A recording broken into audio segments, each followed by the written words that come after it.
computer, but I do need a little help just knowing where to go to the site. Okay. Hey, Charlie. So you'll be up here, unless you need to be at the screen doing anything. I can have the computer here and stand up and point at the screen if I need to. Okay. Okay. So you'll be here, and let me get the connector for you. Do you have an HDMI connector? Yeah.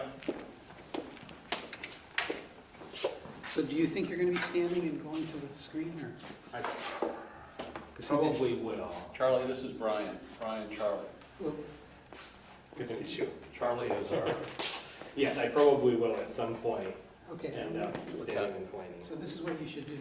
This one, I use this one specifically, this chair, and this goes in the house of the other. Okay. This one's, all the others are blocks. Yeah. So just pull it out like Pull it that. out and get it. And you just probably go through there. Yeah. So Hi, this is Sue. the longer thing. Okay.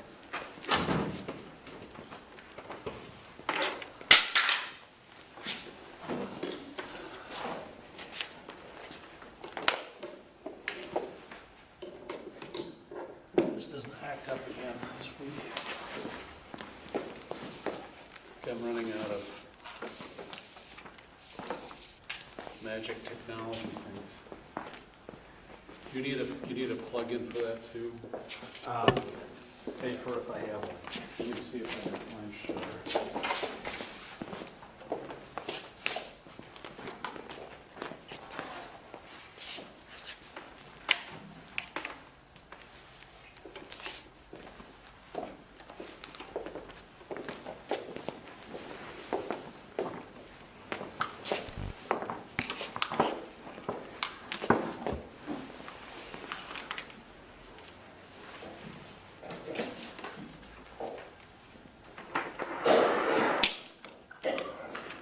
Come on.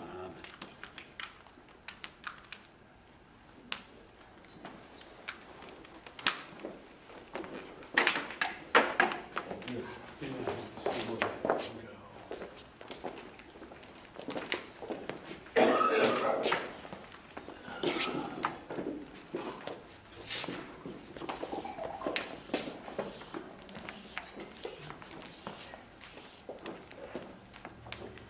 Yeah, that takes a little waxing. Let me have it. Let me see if I can get the thing. Was it on? Yeah.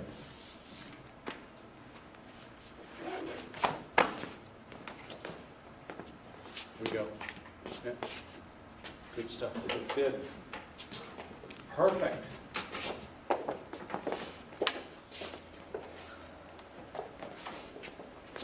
Perfect.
That was from an old one, I'm returning, I'm recycling.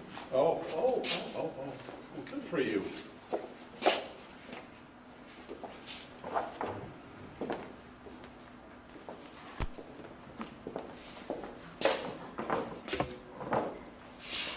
Now, can I show you something? Yes, you can. Amazing. New book?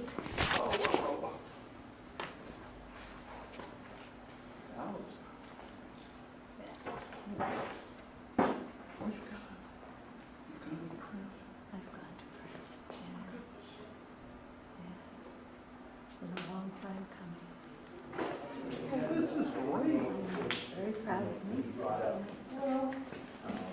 I'm the world's worst procrastinator, and I said, "I'm gonna do this."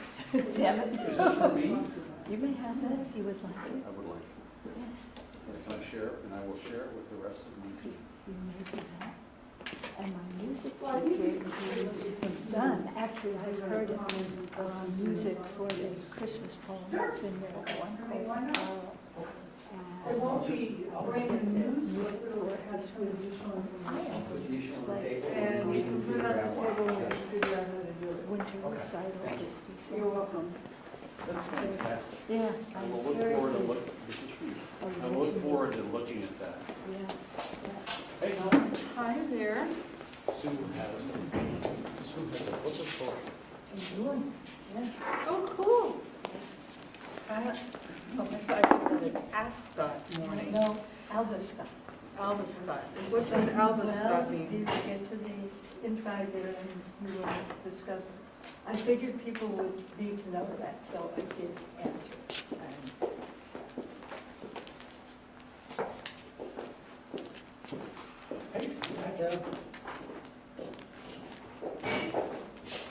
Ah. Oh, cool. Nice. So, My friend did the photograph? I told her exactly what I wanted. She went all over the Northeast Kingdom. I live in Plattsburgh. Where did she find that? Her backyard. She said me all the flowers were too big. And I said, no, tiny. Because that's what they have in Because that's what Huntsville. it was. And there's a title poem that Got a little humor, yeah. was there. I mean, in fact, the flower, as it says on the inside of that cover, still hangs on the wall. In fact, I was stop morning phone. They had to be that small. Oh, cool.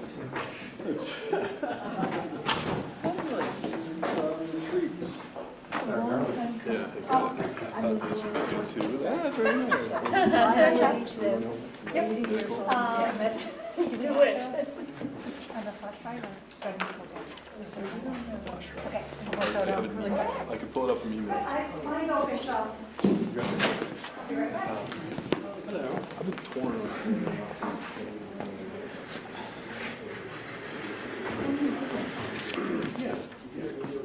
Yeah, so. I don't know any of the details. I don't see your bicycle. Bicycle's like underneath the car. I hear. Do you know who was involved? Oh, Parlez-vous français, Oh. madame? oh, it was fabulous. Est-ce que tu manges beaucoup de Yeah. pain No, you have chocolat? to speak to David. He was our, He was your translator. he I was was. gonna give you a heads up. He did a pretty good job. Really? Yeah, yeah, I was impressed. Did you travel widely or just Paris? We were mostly in Paris, we were in our friend's apartment. Pardon me? Airbnb? No, this is just for private apartment. Let friends and family. Okay, how do I do this? Yeah. You would want to be on this, it is in the, it's, you know, around the corner from 7, around the corner from the Eiffel Tower. I mean, it's just unbelievable. You walk everywhere. spot. This one parked cars once and you walk everywhere. Yeah, we did go to Normandy. Okay. And so the beaches and the US cemetery, and then we, yeah, oh man. And then we drove to Mont Saint Michel to see the abbey and spend the night. So it's fun. Yeah. Well, it doesn't erase the road any longer because they built one, but it can make it impassable. It's really windy. Did you watch it come in? Did you see it? It's like a title board, like the. It was going out when we got there. We were thinking what we wanted to get before we headed back into Paris. And Baby was driving and wanted to get into Paris. Okay. And you didn't eat dinner before 10:30 p.m. every night? No, we ate a little bit earlier, but, That's what they do. tell. But, what kind of yeah. things I have. It was, That's great. It's gonna be too late for me. There's certain things I saw it at 5:30. That'd be a great senior Yeah, citizen. yeah. Early bird special, save a lot of money. You bet. Well, From and the everybody get-go. agrees with me, so that's, you know, that's helpful. You don't agree? Yes, they absolutely. Absolutely. About five. Just It that. was very off-putting, just great. It was sort of, Wear your shirt. we all agreed, Yeah. because this apartment we stayed in was unbelievable. And so, and every restaurant she recommended was just, you know, fabulous, and not real expensive. Right. But just fabulous. She was in this perfect little neighborhood. We could walk to all these. Thank you. Oh, We'll get that kind yeah. of information. It's probably good. No kidding. Isn't that great? Yeah, yeah. And then, Jamie does a great job. We get, and we really getting so many. did everything, we didn't break our necks getting anywhere. It was really pretty easy, since we could walk Yeah, everywhere. you know, Or my son and I, we did the last. subway a couple of times in Metro, but, If we hadn't showed up, with 10 no, minutes left on we Saturday, decided two it weeks. was a very trip, and No, like, it's all free form, come because on. we couldn't cut in lines, so we still had some lines, but we did everything, so.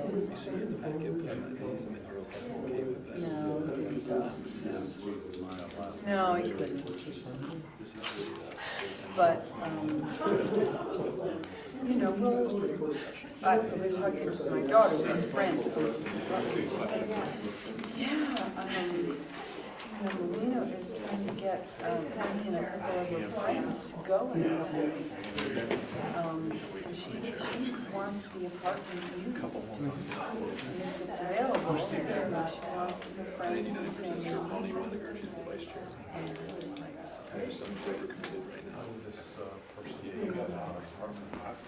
I think, you know,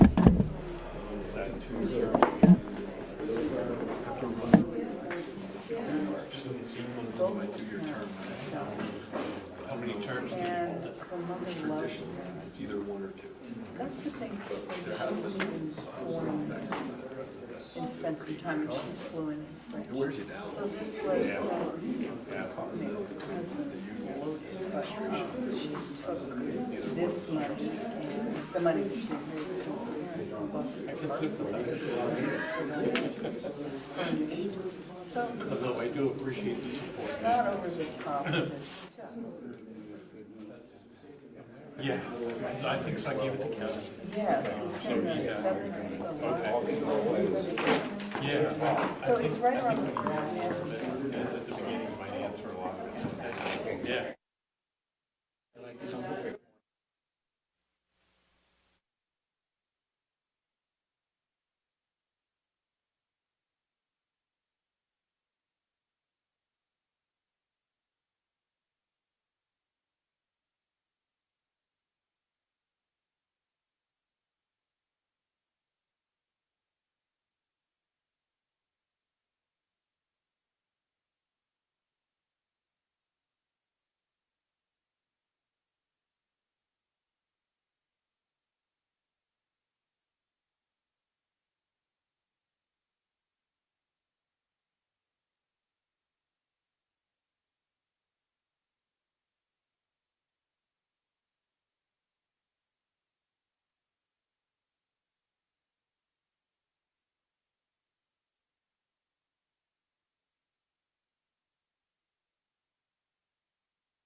That's all we need to start. Okay, so I would like to call to order the South Burlington City Council meeting of Monday, October 21st, 2019. We'll rise to pledge the allegiance, and Maggie, start? I pledge allegiance to the flag of the United States of America and to the republic for which it stands, one nation, under God, indivisible, with liberty and justice for all.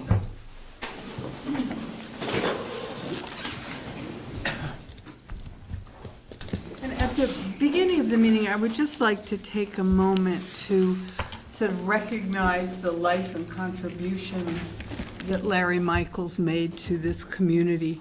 He died October 4th. I guess we all knew he had a terrible form of cancer. He was only 55, so he was pretty young to die. But in the short period of time, really, that he spent in South Burlington, he was really active, really, I think, contributed a lot to our community, and for that, I am very grateful to have known him and worked with him on several committees. He and I served on the Affordable Housing Committee for the last interim zoning, and then he was very active in a number of other activities. So I was gone, so I just came back last night and learned this, and I was sorry to read about it, knowing, however, that it was close at hand, but it's always startling when it happens. So I just wanted to recognize him. Item 2, instructions on exiting the building in case of an emergency. In case of an emergency this evening, please exit the building from one of these two doors here on the outside. Go out through the parking lot and into the parking lot behind the building to our south and gather in that parking lot. If for whatever reason these two doors are blocked, go back out through the lobby and back out the main door, and again proceed down toward the parking lot behind the building to our south. Tom Hubbard and I will make sure that the building is cleared. Thank you. Are there any comments and questions from the public not related to the agenda? Tim? Here we've got 2 in the back, is that right? Be very brief. For those of you that may have walked out in the city center area, you may have noticed that we've are very close to completing the construction of the Garden Street segment, which goes to the north. We're getting ready to start the segment of Garden Street that goes to the south. And I would like to at least start a discussion with the city council about the timing of when the city would take over the ownership of that street. Our development partners, Snyder Braverman, will soon be starting a building behind Healthy Living. So we'll be doing that entire southern segment. For our subdivision permit, planning and zoning is requiring that we build the entire southern segment instead of doing it in sections. That would be from the box culvert all the way to Market Street. We agreed to do that based upon an understanding and conversation that I had with Justin. However, we are not prepared to have ownership of the street when it's open to through traffic. And so a recognition that the city was not designed by us, it was designed by the city. So from a design criteria and from a through traffic and liability with potentially kids walking to school, biking to school, we're just not comfortable with ownership of the street once it's open to through traffic.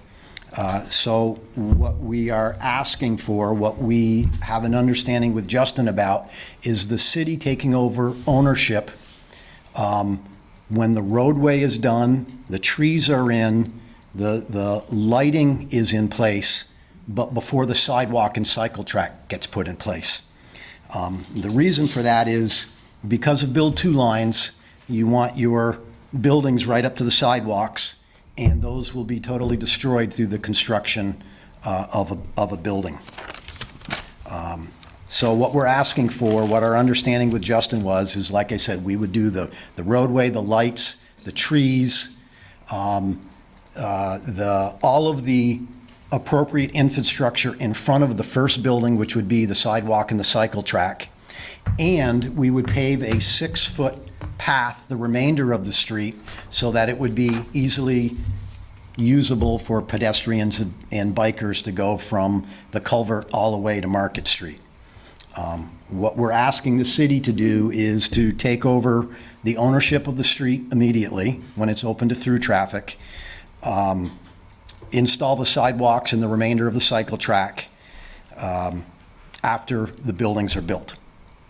So that's my request. I would like to point out that if we were the developer building the buildings, we would be offsetting our public infrastructure with the impact fees. We are not. We don't have impact fees to offset. You will be collecting those impact fees from the other development that happens in the area. So, thank you for your time. Yes, are you coming up together? Okay.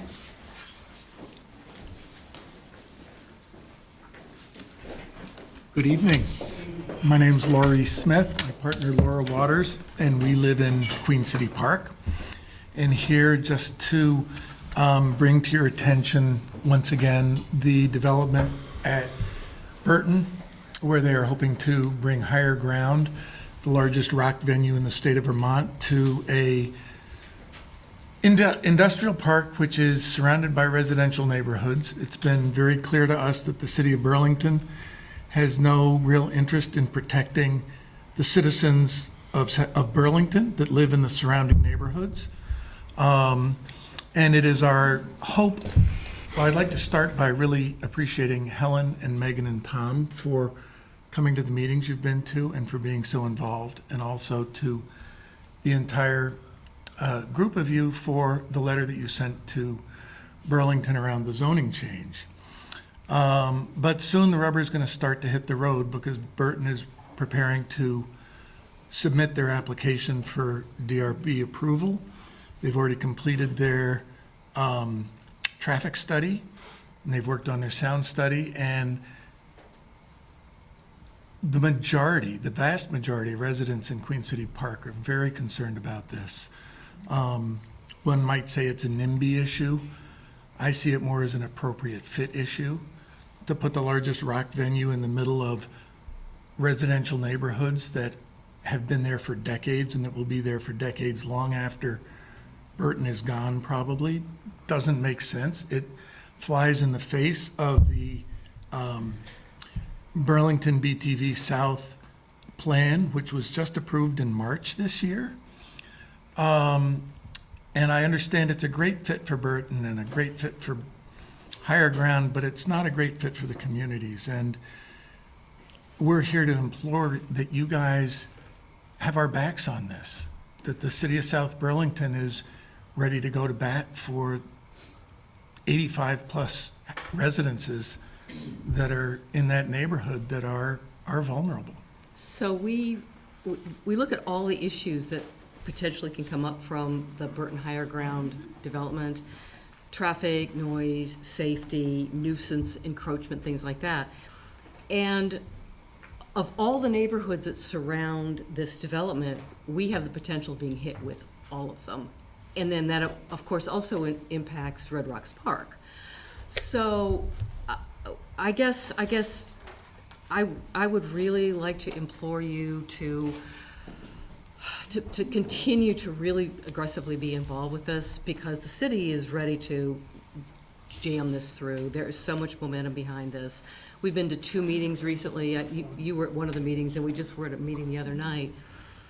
And nobody wants to hear what our concerns are. I mean, they may give it a little lip service, but they just aren't the least bit concerned. And they're talking about redeveloping Queen City Park Road. And Megan, you said there was a Chittenden organization County Regional involved. But that question was specifically asked to Chapin if the engineers were looking at redeveloping the road, and he said yes, from the 1-lane bridge around to Home Avenue.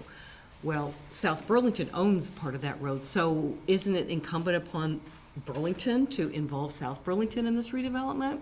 None of that was ever addressed. And I asked the question, and I've never had any response yet from the city. The second thing is the traffic study. City of Burlington. Burlington, I'm sorry, yeah. The second issue was the traffic study. And they said, Burton said the traffic study had been submitted to Burlington. Burlington's looking at it. But the traffic study is going to involve part of Queen City Park Road that is owned by South Burlington. So once again, they are completely snubbing us as far as being participants in this planning and the development that potentially is going to happen here. And as Lori said, as a neighborhood, we feel very vulnerable. We're very, very concerned about this. Last night we were in bed and there were a couple of cars of college students down screaming at each other about where's the park. They were looking to get into Red Rocks Park. This is just a precursor of what's going to happen. They cannot control and keep people on their campus. It's going to spill over into Red Rocks Park. It's going to spill up down into Queen City Park. And it will have a huge impact on our quality of life, and it will, I believe, have a really big impact on Red Rocks Park too, because you just aren't going to be able to keep people out of it. So I have two requests that I'd like to put forth. One is that the city get party status during the DRB hearings and take an active role in looking at the requirements and making sure that the concerns of the residents are addressed, which are part of the DRB's list of criteria. And two, that in the event that this ends up being approved through appeals and whatever all other steps are, that the city look at enforcement of parking at Red Rocks Park so that people aren't able to park there during concerts, and that there are other enforcement measures looked at, including with the South Burlington Police, because there were 150 calls to the South Burlington Police last year from higher ground. Though they will be in Burlington, I'm sure a number of calls will come from South Burlington to the South Burlington Police. So. And they have not yet been involved in this either, because we specifically asked Burton, and they said, Justin Worthley said that he had talked to Burlington Police Department and assumed that the Burlington Police Department would talk to South Burlington Police. So we're just, at this point, non-players in this whole thing. Okay. Mhm. Thank you. Well, we certainly can follow up. Absolutely. Thank you very much. Thank you, appreciate that. Is there any other public comment? Yes. Jim? Well, my name is James Lees, and I'd like to talk about the wing commander's presentation 2 weeks ago. He said that the Air Guard will not measure noise levels on airport grounds and in the neighborhood where the Air Force says people will be injured by F-35 noise.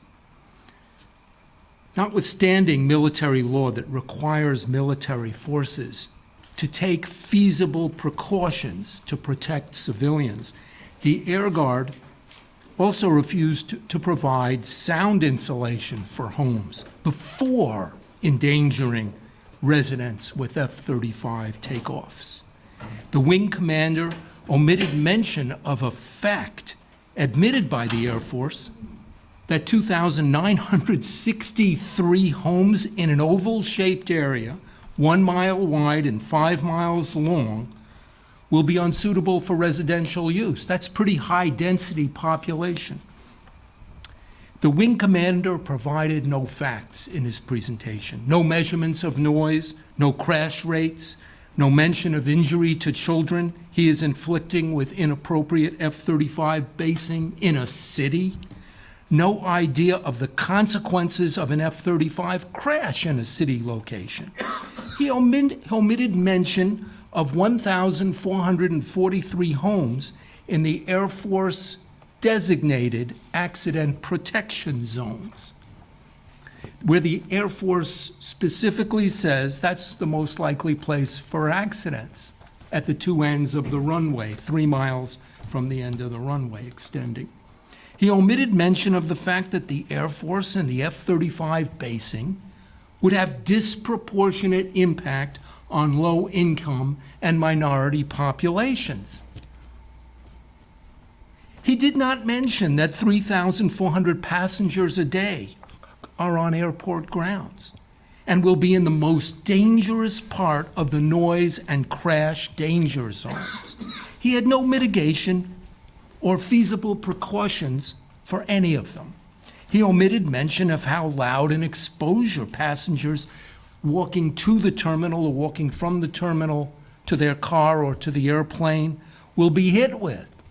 How loud is it going to be when you're in the most high noise level part of the noise danger zone, where it's all red on the Air Force map? He did not mention the severe impact, economic impact to Chittenden County, because as people become increasingly aware of the danger of going on those airport grounds, and in the morning and again in the afternoon, how many people are going to say, you know, this isn't such a desirable place to go? And wouldn't that affect the economic viability of the airport? He claimed to be part of the community and to care, but he omitted mention that his idea of participation is to injure low-income and minority populations, particularly, especially the reading, concentration, problem solving, and memory of children. And this is all from the Air Force report. By blasting their ears and brains with intense noise 2,250 times a year, and if that's not enough, by interrupting classroom speech multiple times a day in their schools. Nor did he tell us how loud the exposure for children will be as they walk to Chamberlain School or as they walk home, just from the ordinary military power takeoffs, let alone from the afterburner takeoffs. He made a big point about how, unlike at other bases that have longer runways, pilots here, for some reason, will be able to take off with afterburner only 5% of the time. He didn't mention that might increase the risk of a crash. And he did not help with the math, but it's pretty easy math. He omitted mention that 5% of 2,250 takeoffs a year equals 125. And that's on average one afterburner takeoff every 3 days. His participation in the community is very much like that of public officials in Flint, Michigan. And they participated in the community too. And they did it by keeping the facts about lead in the water secret from the public for many months. Some of them are properly facing incarceration for that kind of participation. The problem is not just afterburner. The wing commander sidestepped revealing the noise level of ordinary military power takeoffs that the Air Force says are more than 4 times louder than the F-16s were, and that they will be exposing people on the ground below with the afterburner off at 1,000 feet to 115 decibels.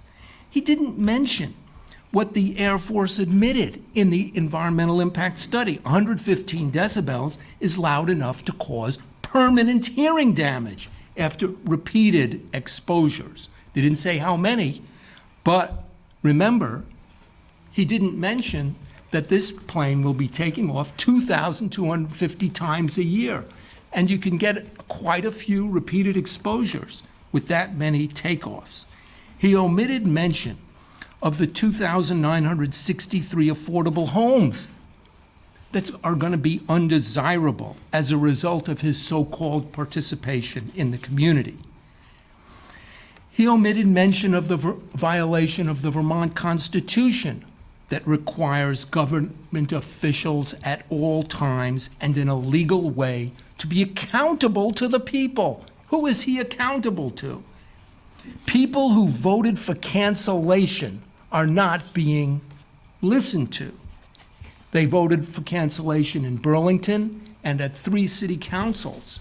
There were votes, and in Winooski, the people voted for cancellation, and so did 3 city councils. While all power over the airport is in the hands of the city of Burlington, the airport owner, there's zero power in the hands of this city council where people are affected. And that is a serious violation of our Constitution. Nor did he mention the fuel problem. 20 F-35 jets are going to help make the planet unlivable because they're going to be burning 1,100 gallons an hour each one, when they fly on every day when they take off, another 1,100 gallons or more, because it might be an hour and a half flight. So we're talking about 1,500 to 2,000 gallons for each jet. He also kept to himself that terrible basing conditions like this one have been reversed in other locations. In 4 other states, we have the names of those states. And he didn't mention, I'll just mention one of them, MacDill Air Force Base, where this is one where it didn't take a senator or a congressperson or public opposition. The Air Force itself recognized that it was unsuitable for high-density residential areas like around the MacDill Air Force Base to base 100 F-16 jets. So they just moved them out. They moved them to Luca Air Force Base, which is much more depopulated than around MacDill, which is in the Tampa, Florida area. So this city council not only has the facts and has not only passed resolutions based on the facts, it can do more. And I urge you to adopt a resolution to do 3 things. First, set up a public forum in the Chamberlain School neighborhood to hear from the people who are most affected. Second, demand professional noise monitoring equipment on airport grounds and throughout the noise danger zone. And this is something, if the Air Guard won't do, the airport may do if they get the request. And Gene Richards told me that's happened in the past with stopping the demolition of houses. That was the only way the FAA said it could be done, was move the people out and demolish the house. They didn't think sound insulation was effective, but they're going to give it a try, right? Or they're going to at least apply for it. So the airport made a change, and he thinks that they might make a change if they get enough requests for measurements, for sound measurements, and I think that would help to build the case. And that's the reason they don't want to do the measurements, because they don't want the facts to be known. And then third, demand that the reasonable, what could be more reasonable? You look both ways before you cross the street, right? Why shouldn't we have the sound mitigation in place before they base 20 of these F-35 jets here, blasting the ears of children? Thank you very much. Thank you. Okay, are there any other comments from the public of issues not on the agenda? Okay. We'll move on to item 5, announcements and the city manager's report. Tom, do you have any announcements? I just want to say one thing, and I'm glad Holly's here. This weekend, I had the pleasure of going to Sobu Night Out, and I went to the Trunk or Treat, and my son completed the first time in the SB Rec soccer team, and I saw the South Burlington Rec Department busy about all weekend long, and just every single one of the programs was so well run and executed. I just want to give kudos to the SB Rec Department for all they did this weekend for family fun. Great. Nice. Megan?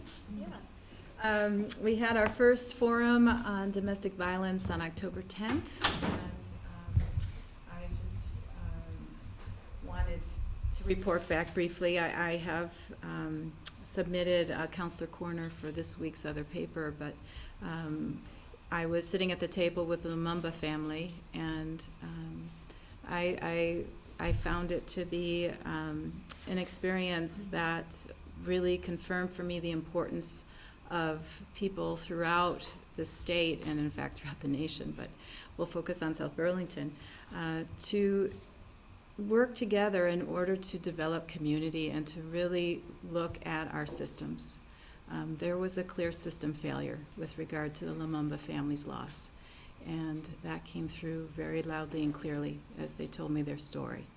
And so I really want to stress that this is not an isolated incident, that this is something that requires a community solution. And I also have been working quite a lot with people who attended that meeting in order to do more outreach and have higher participation, at least presence of the public at the October 30th meeting, or forum, sorry. And I will be eager to hear if we scheduled a new meeting with David Young, one that I might not be able to attend, but I do have requests that I would like to have transmitted to David Young and to the school board. I really think that we should use as many outreach tools that we have, that the school district should contact parents in the district about these forums. Our goal is to have a forum at the high school following these two community forums. So this is something they have agreed to, and it makes sense to inform parents about these forums, and I would like to see that request passed on. As a very small committee, kind of an action group, we've been reaching out to city boards and committees and inviting the members to attend, since these members, of course, live in South Burlington and are part of this community, not just board members. We've also reached out to churches and synagogues, places of worship here in town. We're focusing on South Burlington, and we'll continue to reach out. So I just wanted to pass that along. I also have been receiving more information based on, it was a resident's request of all of us, in fact, to look into a noise wall for the ground noise that emanates from the F-35s when they are doing the engine warm-ups or run-ups for 20 to 30 minutes before takeoff. And I did inquire with faculty in the physics department at UVM. We have a noise specialist, and she agreed with Colonel Smith, his response, in that there is no noise mitigation for the noise that the F-35 produces. And that is what he shared at this meeting that we had 2 weeks ago. She said that it would have to be a wall that is 17 meters thick and absorptive and 21 meters high, and that it would still, of course, waves, they travel everywhere, so the waves could still go over that wall. And I would like, I wanted to report that back to the community as well.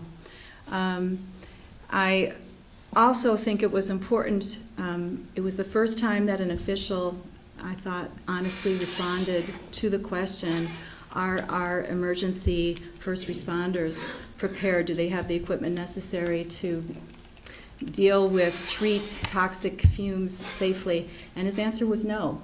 And that was the first time that any official sitting before us responded in what I took as a very honest and very, a response full of integrity. I was very impressed with Colonel Smith.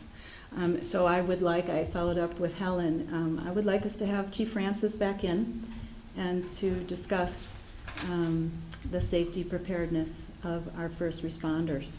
I know that they have breathing apparatus, but apparently that is not sufficient.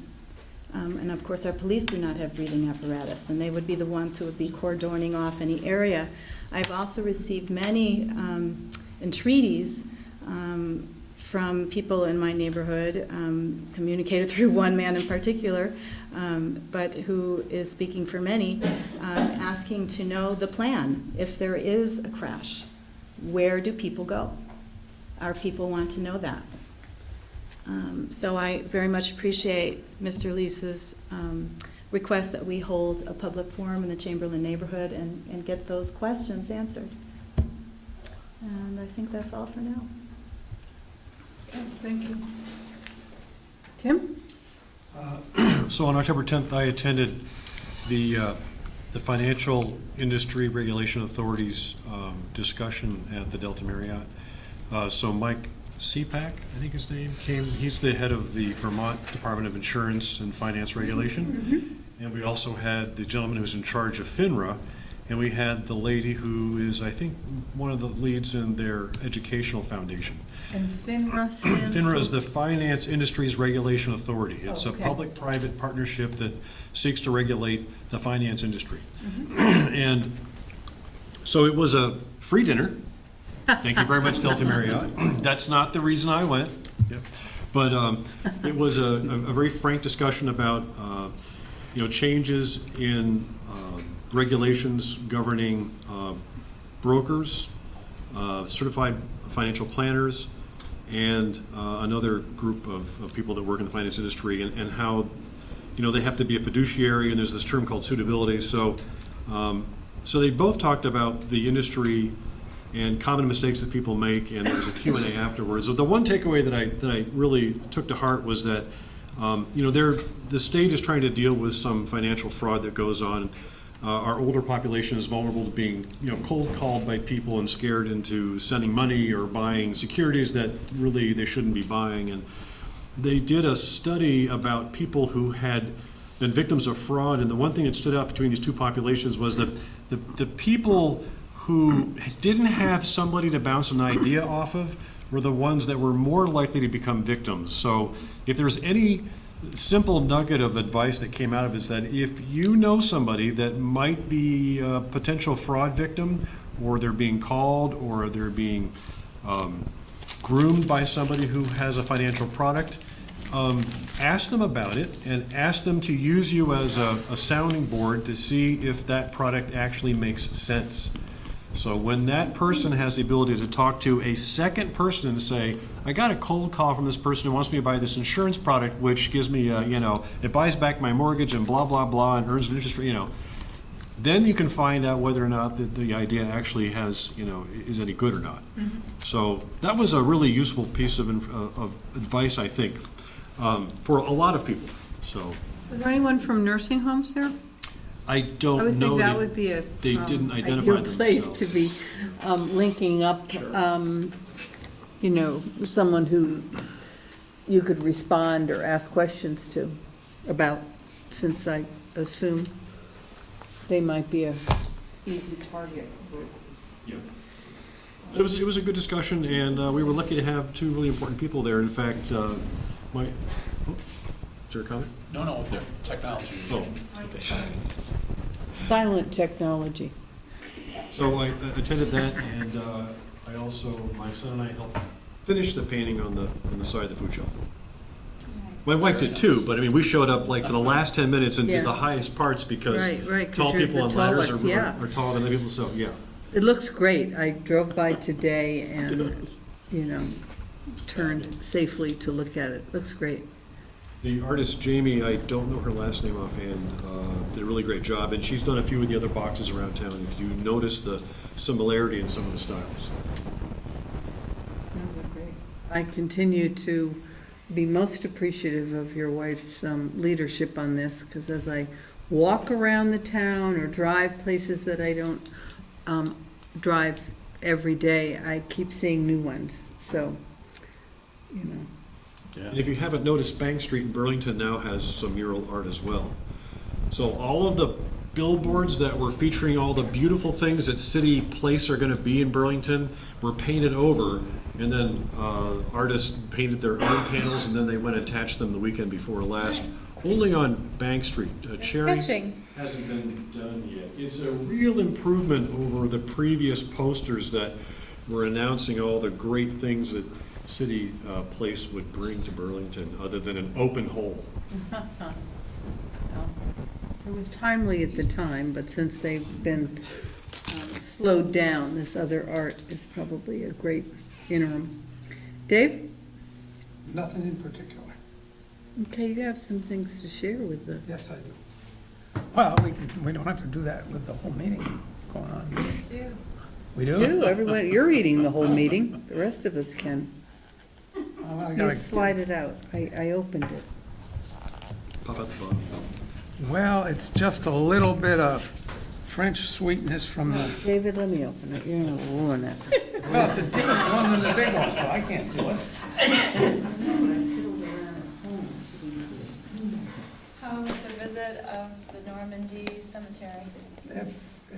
If you haven't been to the American Cemetery in Normandy, it's a pretty sobering experience. That's for sure. Put it on your, It's a fabulous experience. it is. Put it on your list. Dave, his wife, and I, and it was supposed to be my husband, but he couldn't make it at the last minute, spent a week in Paris. And we took the opportunity to drive up to Normandy and see the beaches and the cemetery. And it really is sort of a must-see, I think, for the world. It's really so beautiful, so powerful, sombering, but absolutely gorgeous. It is. The thing that's, So we got some gifts, Oh, I go mean, ahead. for the, whoops. I want to say what is most moving, I think, is that land is American soil. Yes, Yeah, it's France an- gifted the cemetery land to the United States. It's operated by the National Park Service. yeah.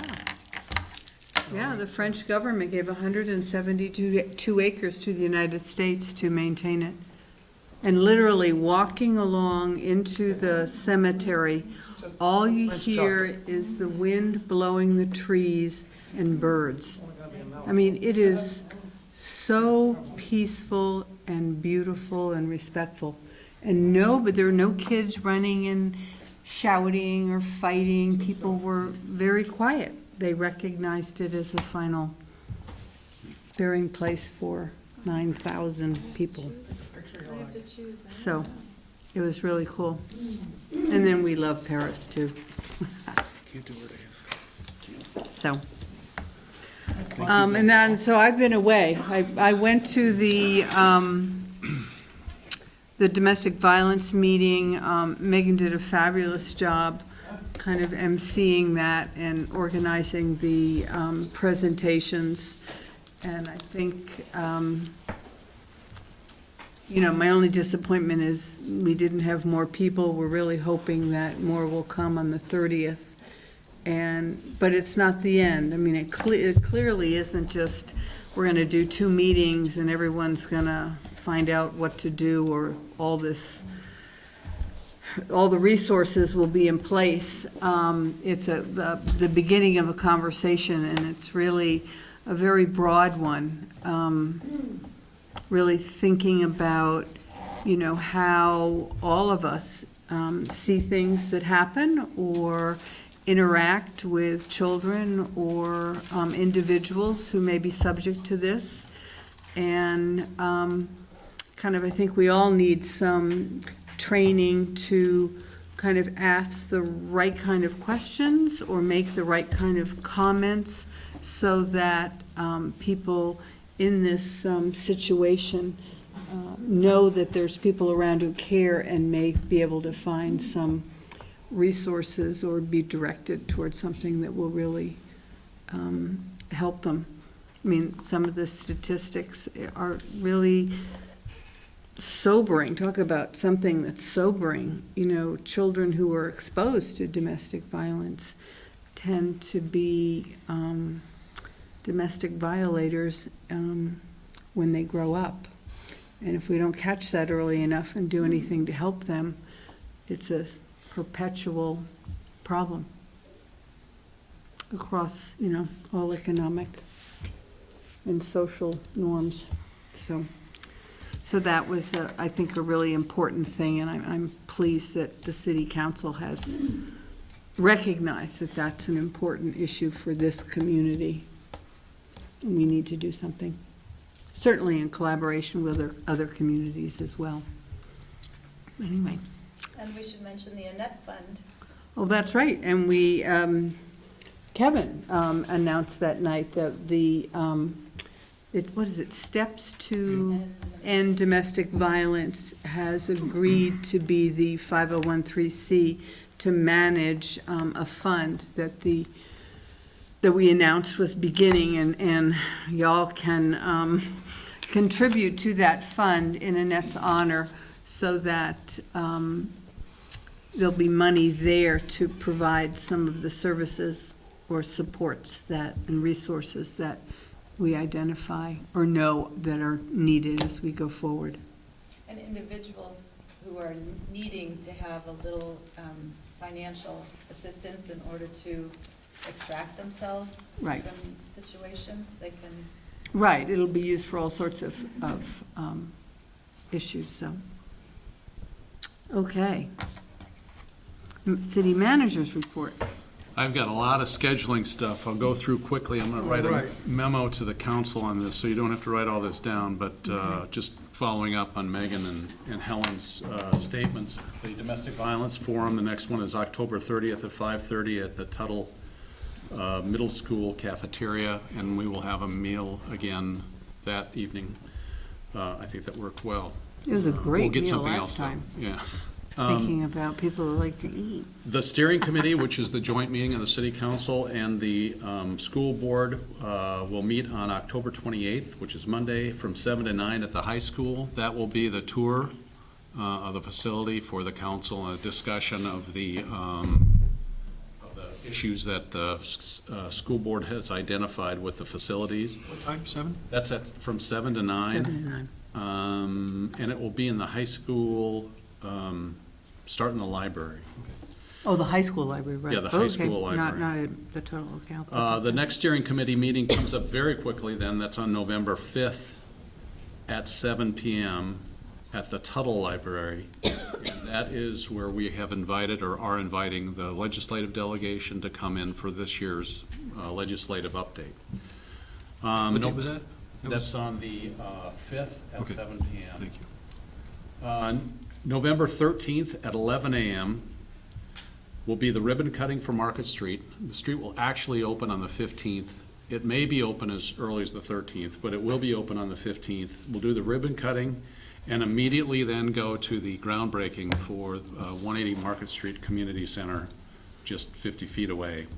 So I know 11 o'clock's hard for some of you to get to. I hope that you're able to come and participate in that, because these are two huge events for the community. And on the November 18th, your meeting on November 18th, you'd wanted to have Jens Hilke and Bill Keaton attend. It looks like it's going to be on the 18th now. And the because of- planning commission can make that too? Well, I'm checking with that. Paul's Okay. checking with. Okay, good. But they will be invited to attend. Lastly, in a little off business, the food shelf grand opening will be on October 28th, on Monday at 11 a.m. You are all invited to come. This is kind of the community open house. They will be open for service on November 1st. So that will be the first day of actually providing food to South Burlington residents in need. Will be on November 1st, but on Monday at 11 a.m. is the open house. So we hope you're able to attend. And again, I will write these down and send a note out to you all. I attended a CCPSA board meeting last week, as did Tom, by the way. We're currently working on salary and benefit packages for employees. I will say, and I'm going to give a bigger update on this at one of the meetings in November or early December. It really looks like this will start up in January of 2021. There are budgetary issues of having to put money into FY21 budgets that are delaying. We had hoped that the first communities would start in on July 1st of 2020, but it now appears to be January 2021 mostly for budgeting purposes. Corley and I attended the Digital ID conference at At Champlain College, we were brought in because of our pilot programs with Propy and with Consensus. Digital identification is a core component of how some of these systems work. It was very interesting. It was hosted by the Attorney General and the Secretary of State, and Consensus was there presenting. So I attended the F-35 arrival ceremony on Saturday at the Air Guard base, and the reappraisal of commercial and residential properties has begun. We have, our appraisers are not out in the field yet, but we have entered into a contract, and it's the same companies doing the reappraisal in Burlington. They're actually out in the field in Burlington right now. We are waiting for some a data download off of our accounting system and our grand list system, and we'll soon be moving forward with the reappraisal in an active way. So the staff will be here at the office here within the next few weeks, and we'll have more of an update on that as we'll want to update you as they begin to get out into the field. I have some questions that a public member raised about that, and of course I left all those notes at home, and since I know nothing about reappraisal, I can't remember what the comments were or the questions, but I will get them to you.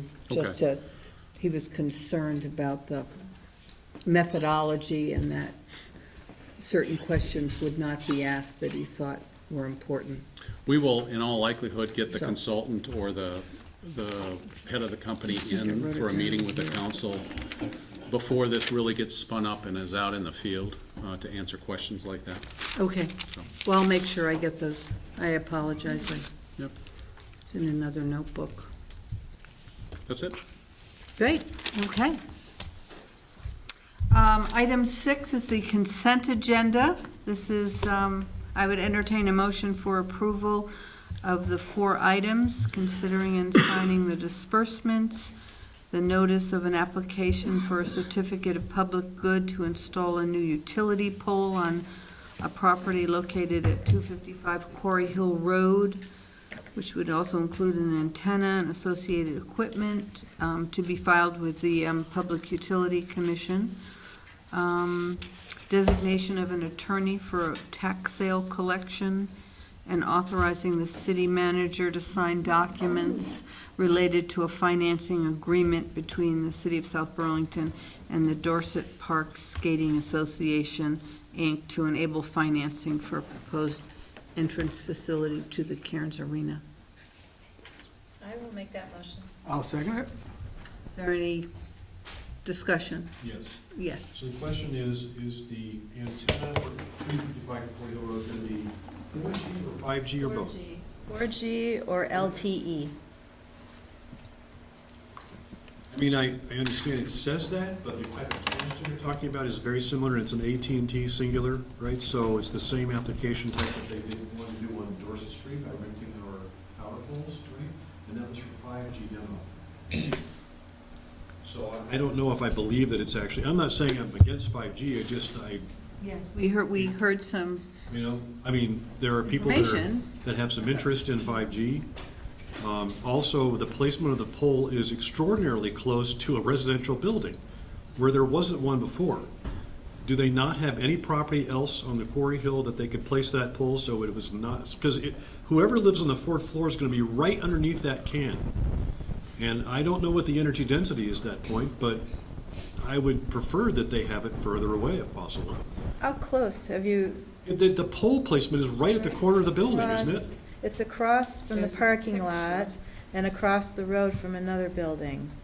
So there's a parking lot between between 2 residences, and that with, let's see. It's hard for me to see with the scale. It's more than 900 feet. It's more than maybe 1,000 feet. It's not. And It seemed like it was right next to a building. Yeah, the arrow's pointing to right next to the building. that's a building there? That looks like a building to me. I think it's hard to tell what's a building or No, what I these think white it's, lines I are. think it's a parking lot. Is That? it This is between? oh, that's a building. That's a building. Oh. It's, yeah, thought that was the it's parking right, it's lot. right next to a roof line.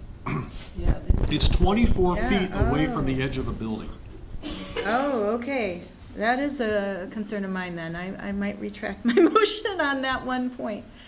Because I was looking at that, but it didn't. Is your concern just if it's 5G and you're okay if it's 4G, or do you still not like the location? To me, it seems like that if you look at that building, and they're talking, the picture below shows where it's going to be at the edge of the building, right? And it's a light pole location. And how tall was it going to be? 36 feet?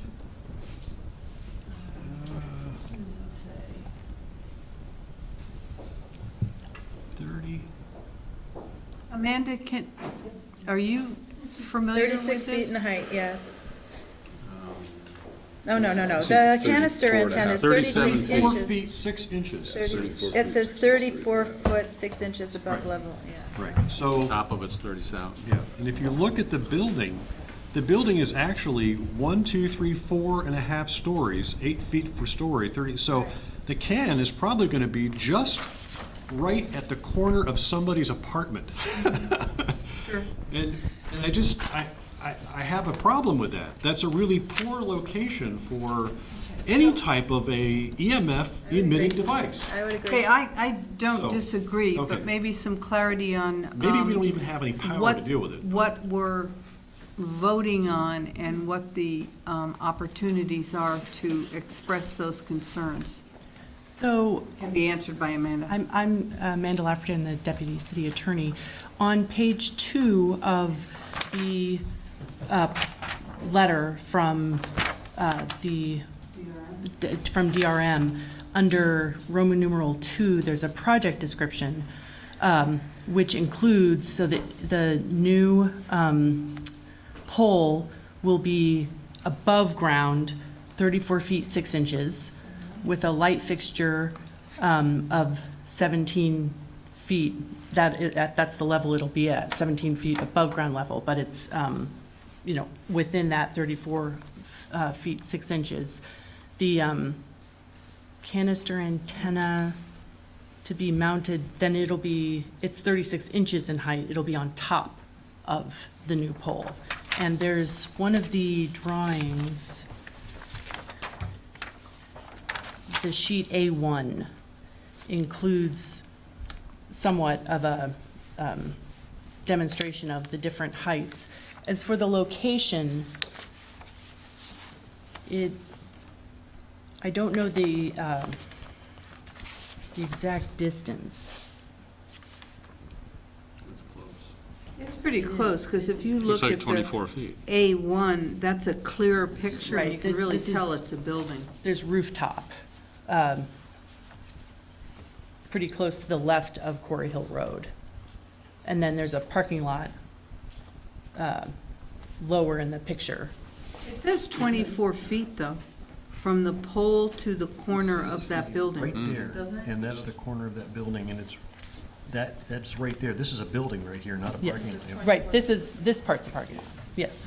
Then if you look at the bottom picture, you see the current Right. light post, but then where the new one's being built, looks like it's right next to it, but it's not. It's across the street. And I just want to highlight that Part 2 says it's to provide multiple technologies in Vermont, including long-term 4G or LTE. So it could obviously include 5G as well. It doesn't say explicitly that it's involving 5G, but it says multiple technologies. So looking at the upper left-hand picture on sheet number A1, I do think it's proposing that they have two measurements. There's one that's 24 feet from the edge of the closest building, and then 109 feet from the one that's off to the So Tim, right. would you like to have them come in and explain this? I mean, that's your right under Yeah. the law, is to have them. Yeah, come I in and would, explain. actually, Okay. right, because the two diagrams, I mean, of where the proposed, there's one that's higher mag than the other. The tips of the arrows do not line up to the correct spot, right? One shows it being literally at the edge of the building, the other one shows it being 24 feet out. So, in And either case, And the right? graphic scale doesn't I match mean- up either, because if you look at the first map, it looks like it's at least 600 feet away from the building, where on the second map, it says that it is less than 109 feet. So I agree with you, there are, Let's divorce this out Yes. and have Okay. them come in. yeah. Okay. So we can amend the motion to approve the consent agenda to be limited to A, C, and D. Is that amenable? Yes. Okay. We're just So- amending the previous motion? Yes, Okay. yeah, and the maker is agreeable. Great. Okay. Any further discussion? All right, all in favor of approving the consent agenda item A, C, and D, signify by saying aye. Aye. Aye. Any opposed? Great. Okay, So we'll we'll get have on- them we'll get on come that. in. So then you, do you want to move that part from the consent agenda and move it to another part of the meeting, or you just want to ask them to, okay. Come in. We'll actually move it to another meeting. All right. Not this meeting, because it's really, it's kind of warned, but they're not here. So, thank you. Okay, moving on to item 7, the report from our Sextons Committee. Counselor Chittenden has worked hard on this with a PowerPoint. Wonderful. Talking about cemeteries can sometimes get people down, so we're going to lighten things up. Anytime anybody makes a morbid joke to bring levity to an otherwise sour conversation, we will bring out and hand out candy. So. Okay, so when anyone gets hungry, get morbid. Yes. Plus, I have a treat for your 9 o'clock break, or if you get to that point. So, thank you for allowing us to come here. Donna Kinville, City Clerk, also obviously one of the sextons for the city. Thomas Chittenden, a sexton for the South Burlington City. Peter Taylor, the third one. Thank you tonight for allowing us to come here and talk to you. We were appointed as sextons just a little over a year ago, and we've been kind of working, looking through things, and kind of trying to get our feet wet, trying to figure out what exactly we're trying to do. And I kind of have to give a thank you to Charlotte Marsh, who was a longtime resident a while ago. She kept some excellent records. Other than that, you won't find anything in our records on cemeteries. But she did a really good job of bringing some stuff together. So I was able to kind of read through a lot of the stuff, filter it down to them, and start to get some understanding of what our cemeteries are like. The first slide that you saw was some of the shots we took at our Shelburne Road and Eldridge Cemetery. Don't want anybody to get, anybody who's not here or hasn't gone out and seen one of the cemeteries, these are some of the extreme cases of things that we've missed, that we've seen. I think overall, the Highway Department does a very good job of maintaining. It's always freshly mowed, trimmed around the grave sites. That stuff has been taken care of very well, but we have a condition where, you know, some of the cemetery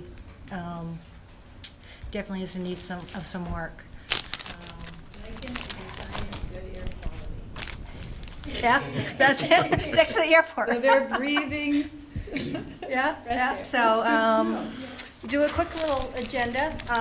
Tom's gonna talk to you in a few minutes about difference between cemetery commission and sextons and what that means. Peter's gonna give an overview of each of the cemeteries that we have, just to let you know, and the public know, because Shelburne Road, most people don't know it's there. And then I'm going to go over our Deadly Matters, which is basically art star. Thank you, Tom. First candy. I think that was a setup. Yeah. It's just kind of our observation as we've been going through. And then the last thing is some recommendations and timelines and steps of things that we think as we move forward. So we'll go on to Tom. So I know how long these meetings can be. I'll talk quickly. What I'll say is why I'm a sexton is I've been on the council for 5 years, and when I first started, we were doing all these appointments, and I remember the sextons kept coming up the first, second, third year I was on, and we never appointed anybody. So I just felt like we were missing an opportunity to tend to our cemeteries. And digging in a little bit deeper, we actually used to have a cemetery commission. Thank you. I'll take a piece of candy for that. We used to have a cemetery commission. It disbanded. Gonna run out of candy. But it The next Munsters movie. it disbanded in the late 90s. For whatever reason, there isn't a lot of activity. It's not like a lot of people are being buried in our cemeteries. There is still a great deal of capacity. So we are, I would estimate, between only 20 and maybe 30% looking at how much land is still available. Regardless, there has not been a cemetery commission for going on 20 years. So when I signed up to be a sexton, I honestly didn't quite know what a sexton was, but I felt like we needed to put somebody in that seat to find out. And then I was really glad when two of our most notable members here, Donna Kinville and Peter Taylor, also signed up for it. But the official role of a sexton is really more operational, so responsible for tending to the grounds, digging the holes at times, and otherwise, it's somebody that tends to the cemetery. So we haven't been doing that, and we found ourselves, as the appointed members of the sextons, we kept circling around policy matters.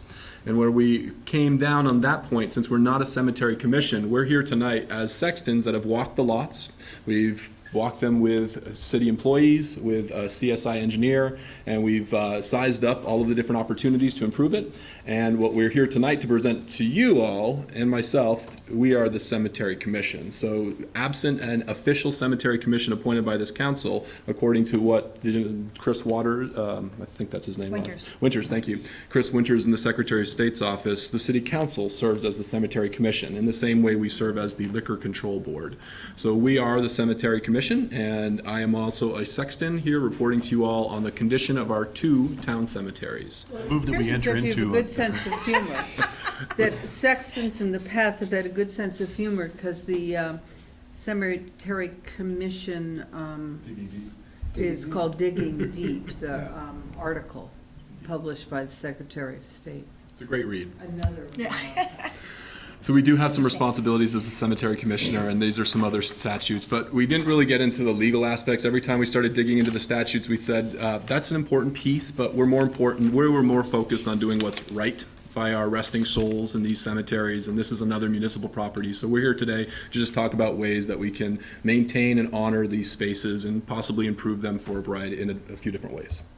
Peter's going to now talk about each of the spaces. I'll try to keep mine at bare bones presentation here. There you go. Oh, 2 pieces of candy. Outstanding. Just a little bit of history first. The Eldridge property was deeded to the city of Burlington in 1816. The Shelburne Road property was deeded to the city of Burlington in 1831. When South Burlington became a separate town in 1865, these 2 cemeteries came with that transition. Oh, they didn't want to continue owning them and maintaining them? But not the airport. Otherwise, it'd be like an owned piece of land. Might be like an airport, They yeah. kept the airport though, didn't they? But quieter. They didn't have an A whole airport lot back quieter, then, did they? right. Okay, the Eldridge Cemetery, let's see. Okay, you've got Airport Road and Airport Drive, and it's right on the corner there. You can go in one.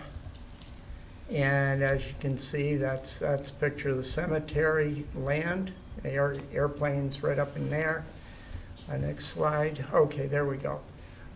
This is a missing fence. This fence used to be here. We'll show you that in a minute. How did it come down, do you know? The airport took it down. I don't know the history, and we may have a recommendation for some things we need to talk to the airport about. On our property? Can't answer that question. It was taken down within the last 3 years. They were doing some work when they were doing the pushback around the perimeters. I think they're doing some work there, and for some reason it came. Didn't decide to consult the city of South Burlington. They may have, but. Okay. We didn't get too into the specifics. It's an opportunity for improvement, and we They may have talked to address it. Justin. Yeah. We'll They talk should have about put it that. back up. We thought there'd be a possible spot here for benches, reflection benches, and then the missing fence. Next slide. How many graves are there? This, That's the mystery, and that's kind of one of our recommendations is when we got deeded this from Burlington, they gave us no records. They have a town burial section. I had someone call me the other day, they're looking for their long great, and it's a town burial, and I'm like, look at, on the map that we have, there's no mention of a town burial site of that. So we actually are currently, this week, I believe, they're gonna be going out and they're actually sonaring Oh, cool. the cemetery. So we get a better idea of where we think some people may be and what the records show.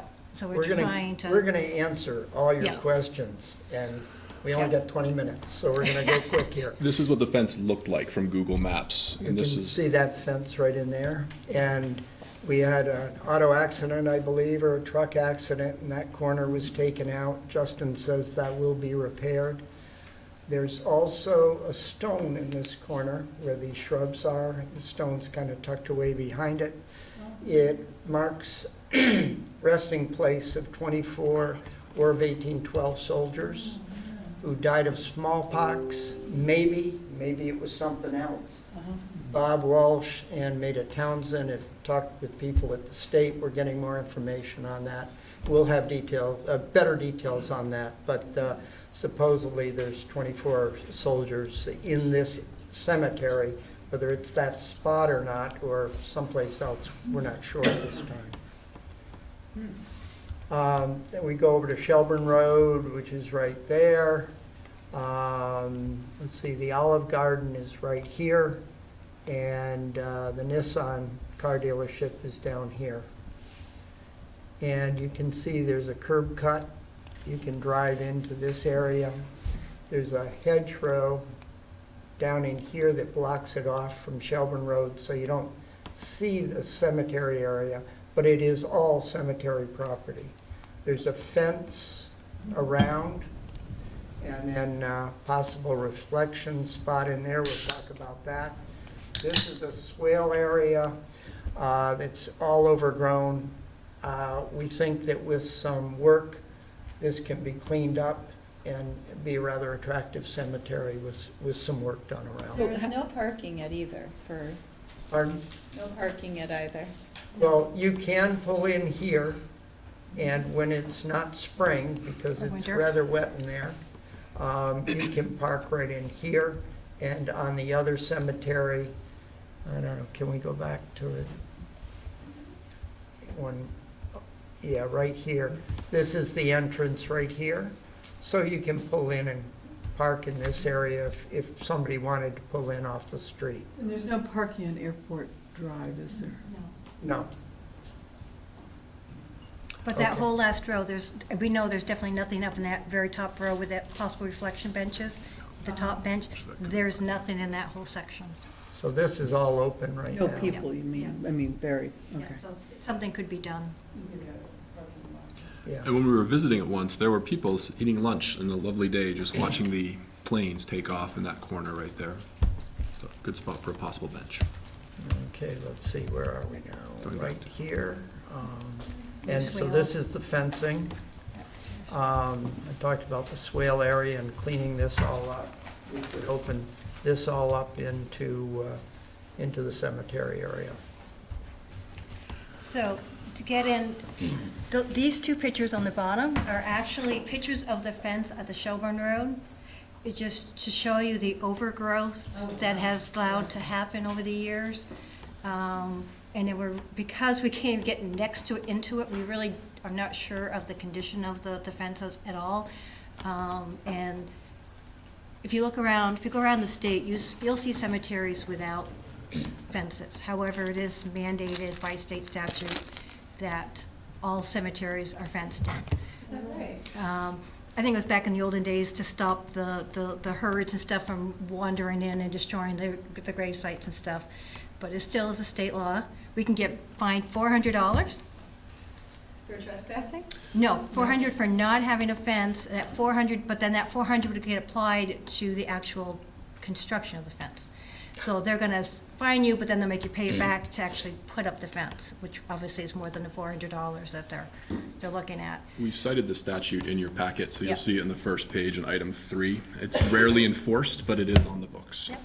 So as, Because people are dying to get in there. oh, he's hungry. There you go. All right. Airmail. We can just pass. So, so what we're kind of going through here is, we're just kind of going through and listing things that we noticed as sextons, as we've walked the lots, as we've done things. But we realized some of the things that were recommending or bringing to your attention are really outside our authority. And so what we're going to go over here for a second is going to segue into what we're hoping for timeline and some recommendations. The first thing is the accurate listing of resting stalls. This is kind of the reason why I got involved in it, and I've been fighting this fight for, God, about 8 or 9 years now to get a better handle on our cemeteries.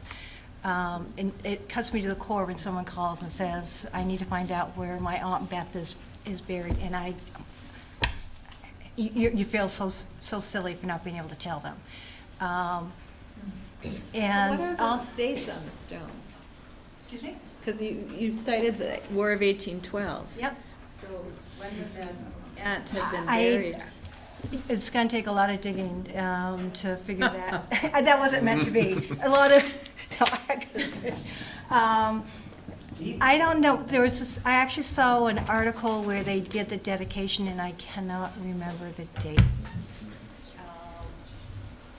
When they actually did that, they did a. I got it here somewhere. Keep going, But- I'll find it.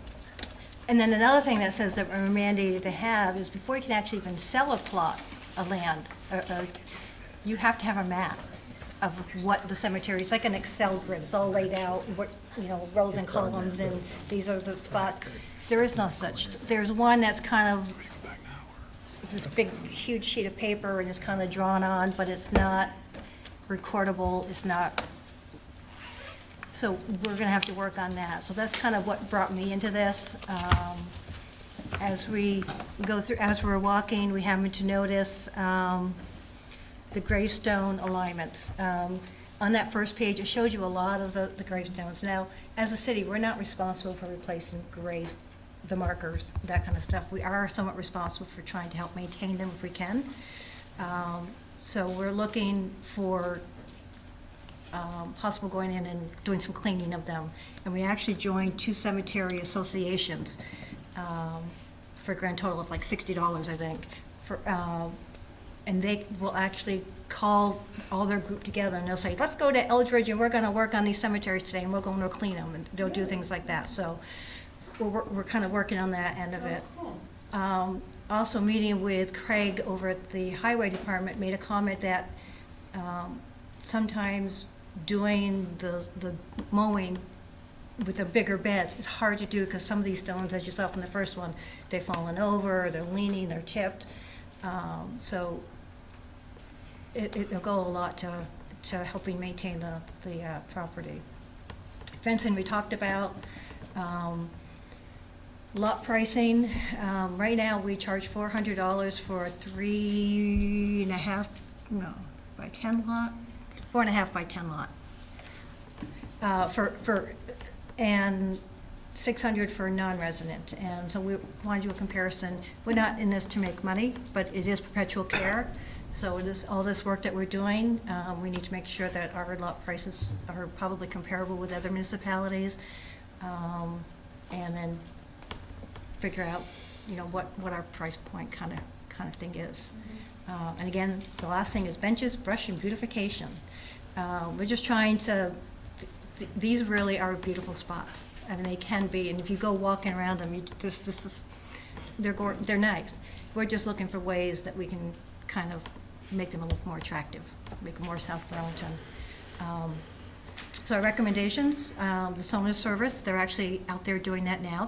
And he's going to give us back, he took my maps, a copy of the map, so he knows what we think we have. He's going to go out and he's actually going to do a sonar, and they can actually tell by the wavelengths what's been disturbed and what hasn't, which could lead them to believe that someone was buried there. We recommend that the headstones get straightened up, help the Highway Department be able to do their job a little bit better. Clearing the fence line and that swale area, and really kind of open it up. I know there's been some instances in the past, especially on Shelburne Road, where they had questions about, because it is so hidden back there, that there's been a few instances of people being there that shouldn't be there.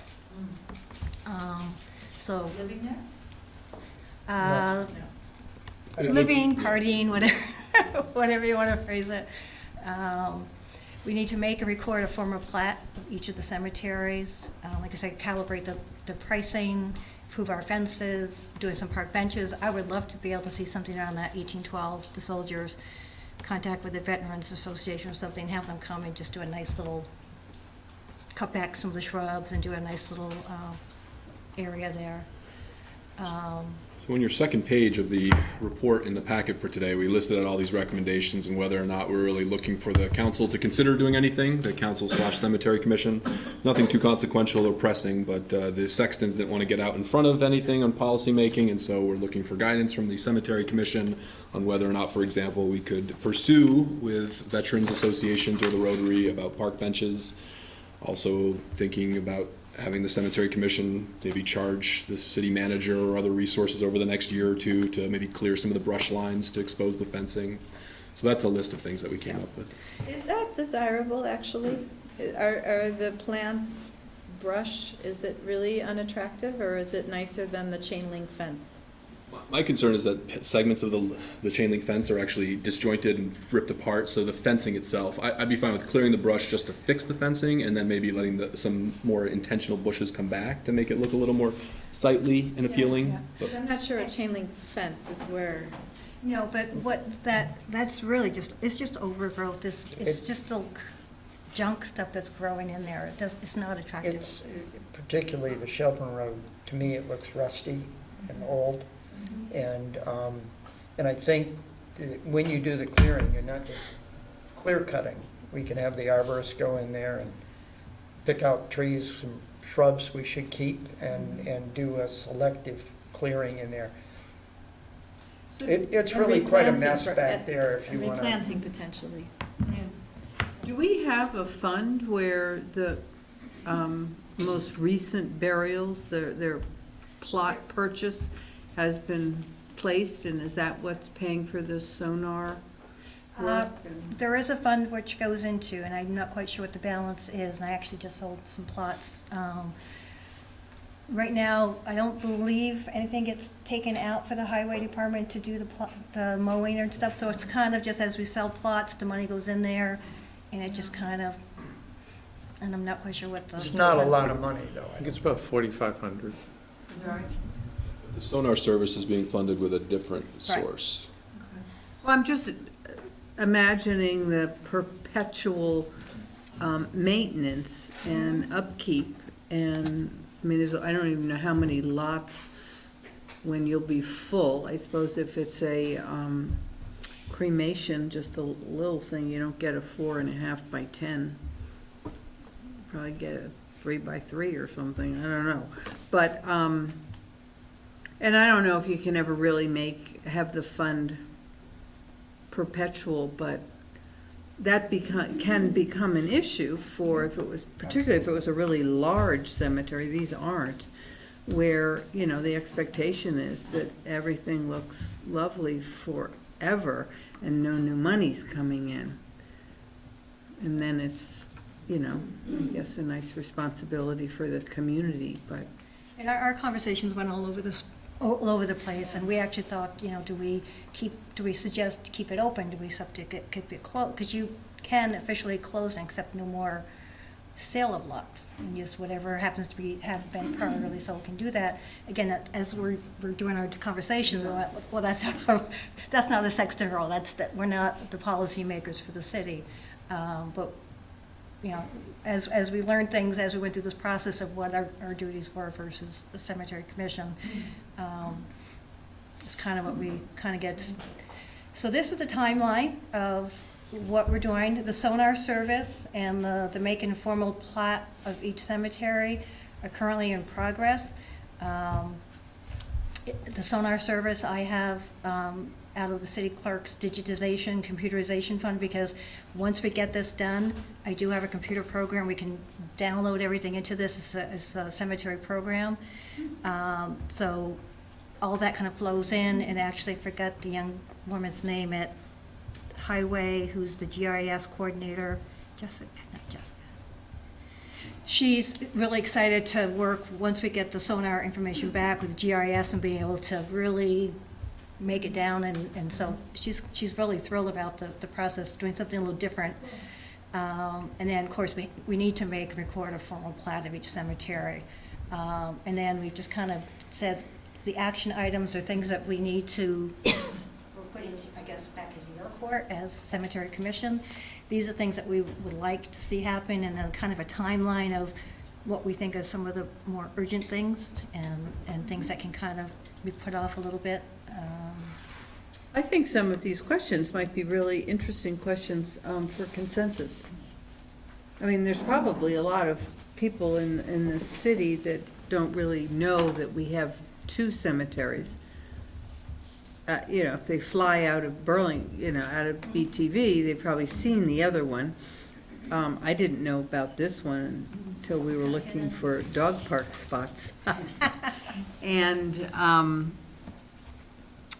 just wanting to know, do they want to close it so it's just, these are sort of a done deal, or, is there some interest in spending money to maintain it and making it a place where people might go for contemplation and quiet, even if they don't know anyone buried in the cemetery? I think many people that know Eldridge is there, they don't know it's a city cemetery, though. Well, that could be. Because I the thought it was cemetery's historic all when over it the was- city. Yes. And unless you know the church that it belongs to or the religion, most people just say, oh, there's a cemetery there. So I think most people don't know that we have any cemetery. That there's a public cemetery, yeah. So Where are Burlington cemeteries? they have a Purview- couple. They have a Yeah. whole department relegated to cemeteries. Well, and there's another big one near Centennial Field. That's where Ira Allen is buried, isn't he? How many Pretty big vacancies one. are there left in these cemeteries? Excuse me? How many vacancies are there Quite a left? few. That's, it's quite a few. Like hundreds, or This It is could where be. there are graves. This is basically all vacant. This is vacant. This is The vacant. whole front There's a is few. vacant, too. This is Real estate. Yeah. Yeah, there's The only a lot thing- of space I there. see that- There's a lot of development space, but there's also, That's this right. says a little higher water content. I know, shown senior there. housing, end-of-life care. You can call it. And then, This one is more full, but there's still a lot of vacancy Edges. throughout back here. Around the outside. Yeah. But So this there's is quite a bit of mostly open. space. There used to be a school there. That I know from. so in theory, somebody could buy multiple lots and then put a mausoleum there and then, Yeah. Interested? am I interested? Yeah. I said interesting. Okay. So that's pretty much it. We don't really ask for action tonight, but just wanted to inform the cemetery commission of some work of the sextons. Well, I want to thank you for your good work. That's This is exciting. considerable work, and I Raises a think lot of that's, questions. Yeah. And I guess, I don't know if we specifically said it, but the other option you have is, if you're the cemetery commission now, do you want to create, the city can create a cemetery commission, Which we had one in the 90s, but which we used to have one, or you just keep it with yourselves, and I'm not and digging. have you for it. guys do the work. That sounds good. all three of us said we'd be fine with being a cemetery commission if you wanted to appoint us, but we were ambivalent on the topic, so we're fine. Or a with bigger just being group of citizens. people, but that's a decision you folks have to figure out. I think it's similar to liquor control board. I would see it as something we could do from time to time. I mean, I don't think the people who are living there are gonna have any we could, concerns about We can that. send these around. Concerns about the time of day, you know? They're not holding their breath, right? For our final, Very good. okay. Well, you gave one of my Recommend candies extended away. stay sweet. Here you go. It's not from France. Thank you. Thank you very much. Do we know when the last person buried in either cemetery was? the last person for what? Buried. Well, actually, oh my God.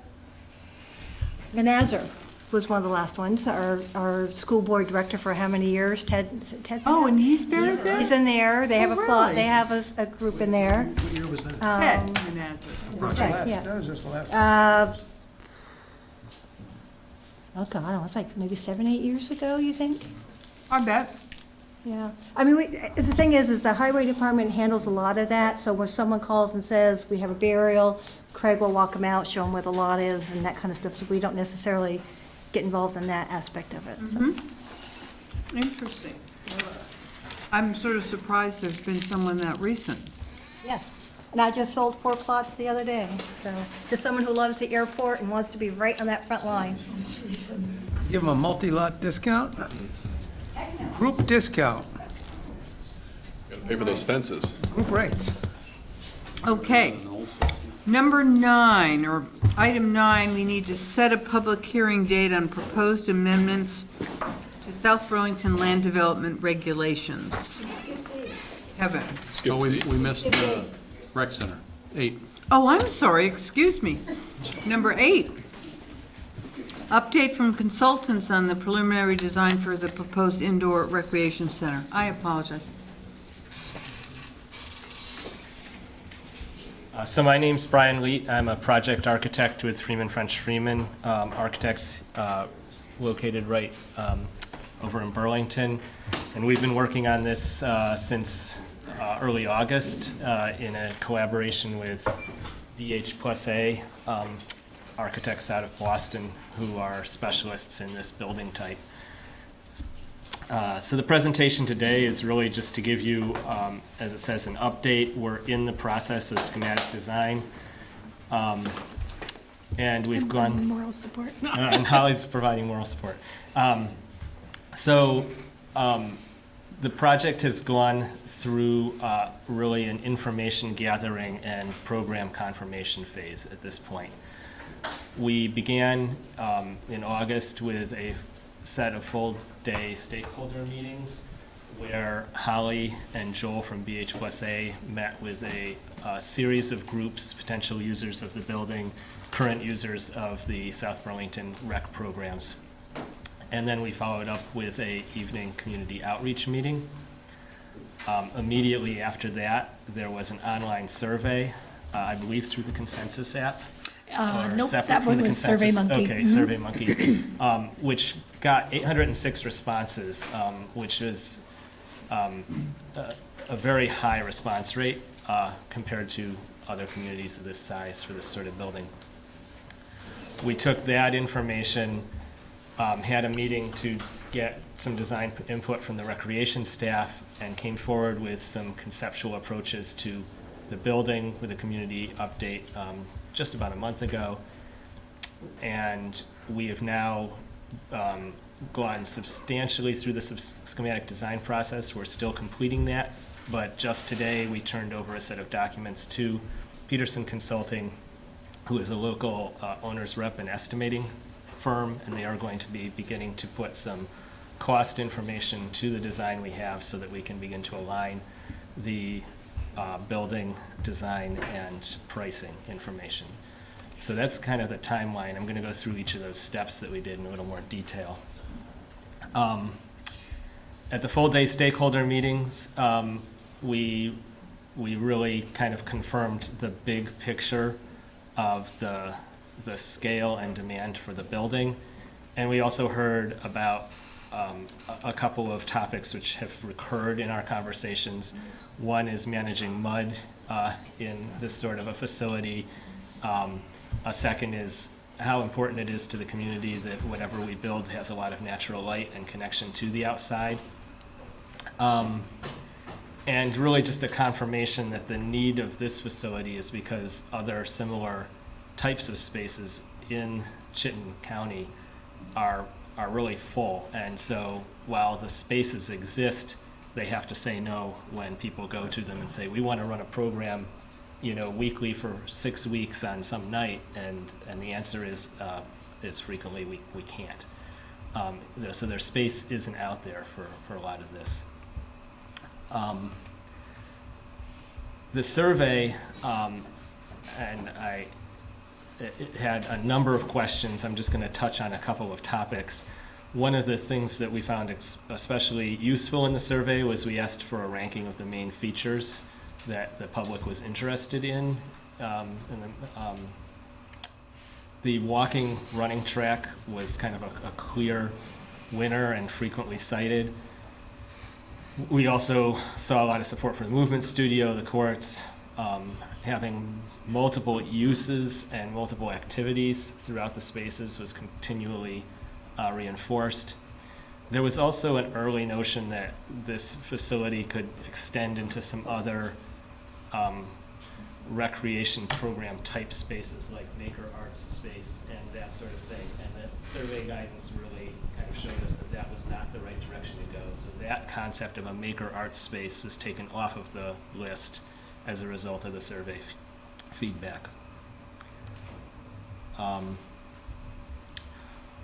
We also began asking questions which will be very helpful as we go forward about cost structure and what how people viewed use and access in a facility like this. A couple things to really note was the idea that the walking track should be free to all, and there was also some support for the idea that the walking track should be freely accessible at all times, kind of independent of what else was happening in the facility. You should be able to go get your exercise and have your daily walk or jog. As expected, there's some people who thought, you know, I'm not going to use this, I don't want to pay for it, and that was reflected as well. And there was kind of this 2/3, 1/3 split between a somewhat subsidized facility and a completely break-even facility. All of this information is going to be fed into an operations plan that we anticipate once we have cost information on the building. Ballard King will then have the information they need. They are a firm who's worked here in South Burlington before, I believe. They're familiar with the community. They're certainly very, very familiar with this facility structure, and they will help develop some proposals for how a operations plan would work and what the revenue and fee structure might be to achieve a couple of these different options. Brian, can you clarify for me what you meant? 17% were not willing to pay to use the facility. Does that mean they want it free?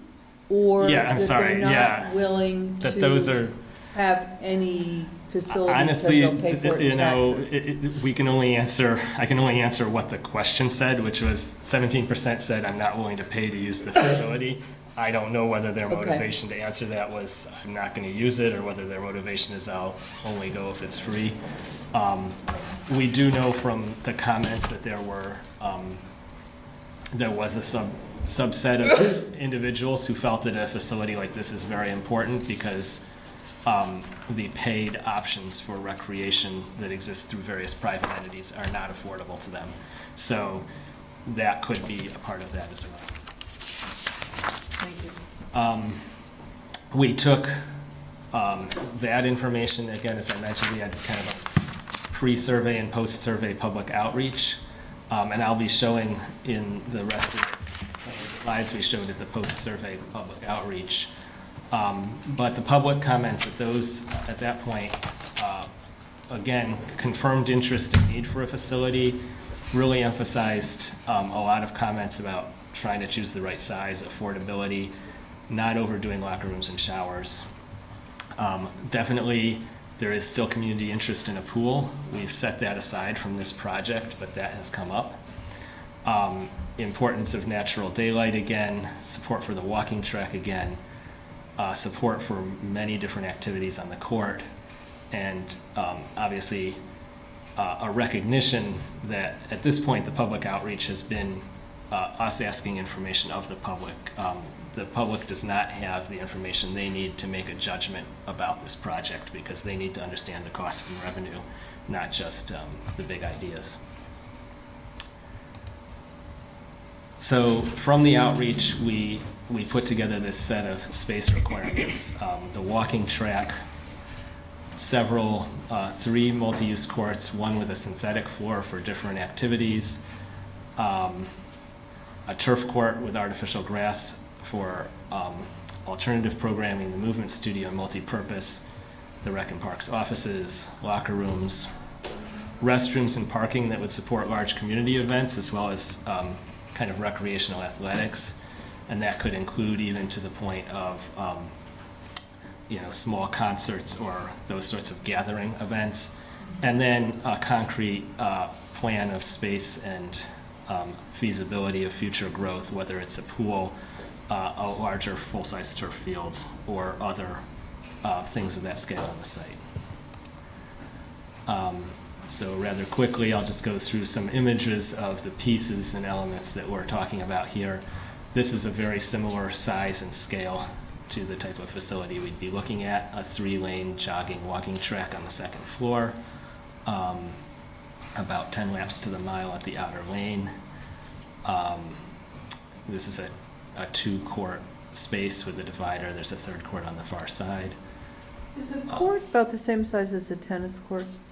A court, so these buildings are generally built on a module of a basketball court because that's the largest indoor kind of space that the other activities like indoor tennis, volleyball can fit within that. And then as you get to certain smaller activities like pickleball, you can put 4 pickleball Sure, courts. yeah, no. I was just trying to get a sense, because it's called the Edge now, their facility in Essex has 3 indoor tennis courts and a walking thing above it. This is bigger than that. So this is bigger, so I was just trying to get a sense, but this is bigger than that. Yep.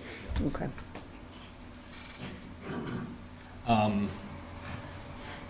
This is essentially just reflecting this idea of having 2 different surfaces. The hardwood is, of course, traditional for a lot of sports. It has a lot of advantages.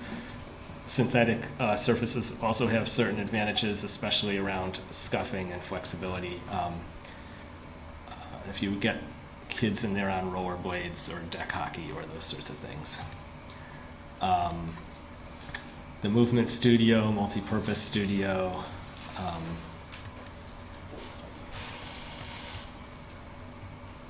turf court.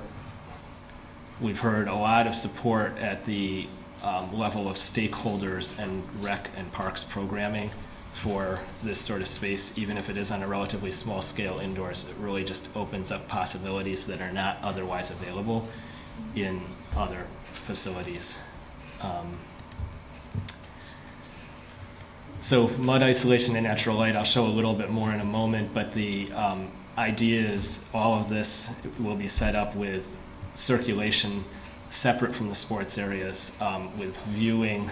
This is probably a little bit more high-end finishes, and but this idea of a glass wall so that the parents and family and friends who are watching an activity don't actually have to go onto the sports surface with their muddy shoes, so you can ask people to change shoes to go on the sports surfaces and really keep them clean.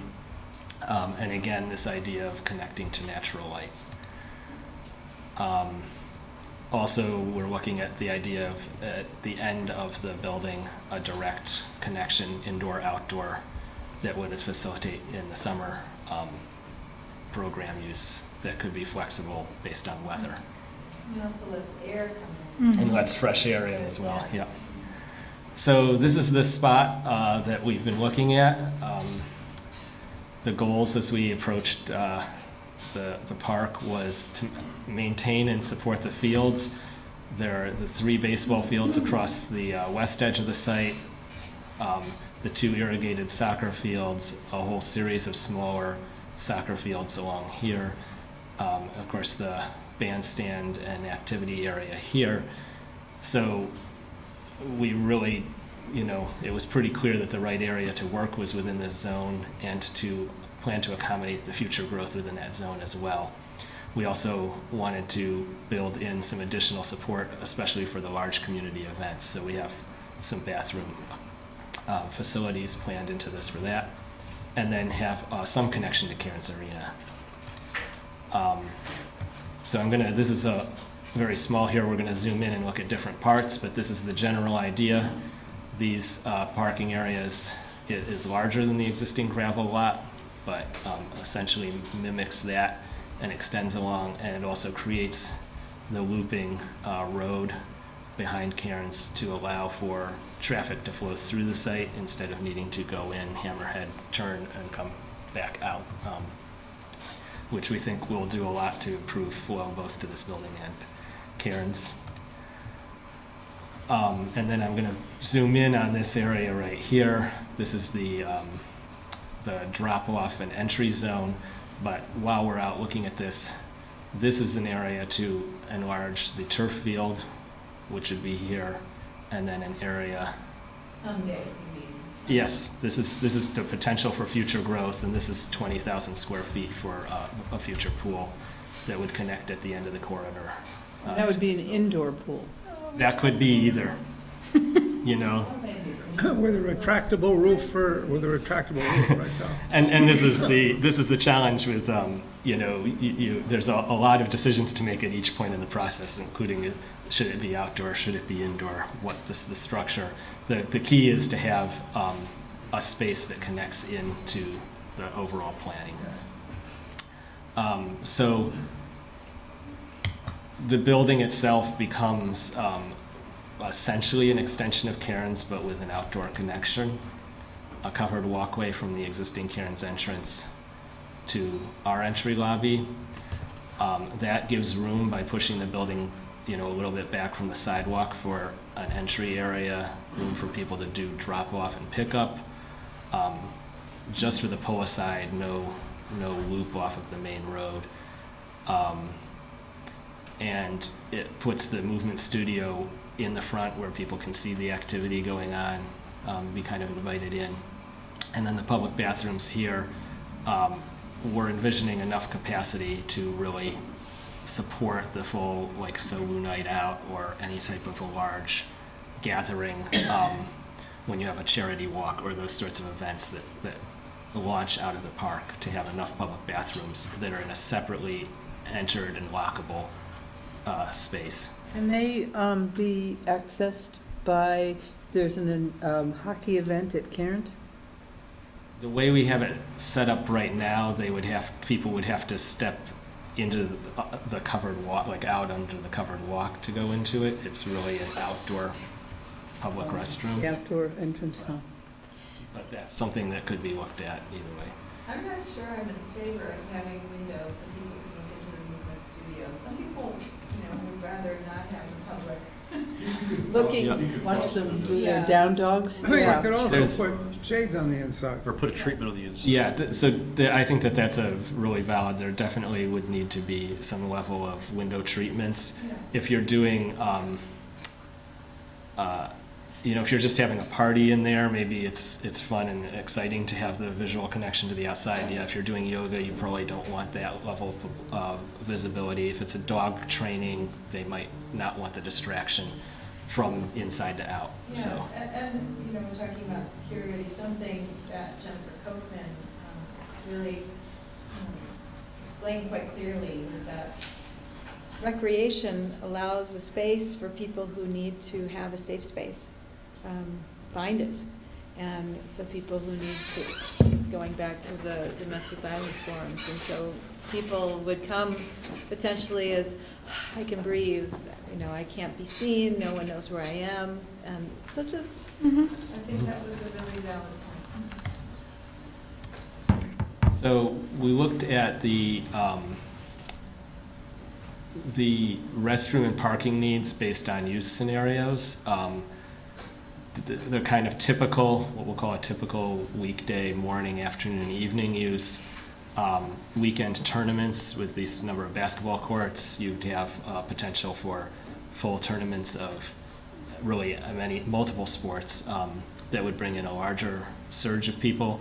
And then the one that really begins to drive the need is performance or community events. So the bottom line is that the building, the parking layout that we're showing and the fixtures that we're showing are spaced around roughly 1,000 people in the building at one moment for some sort of performance or community event.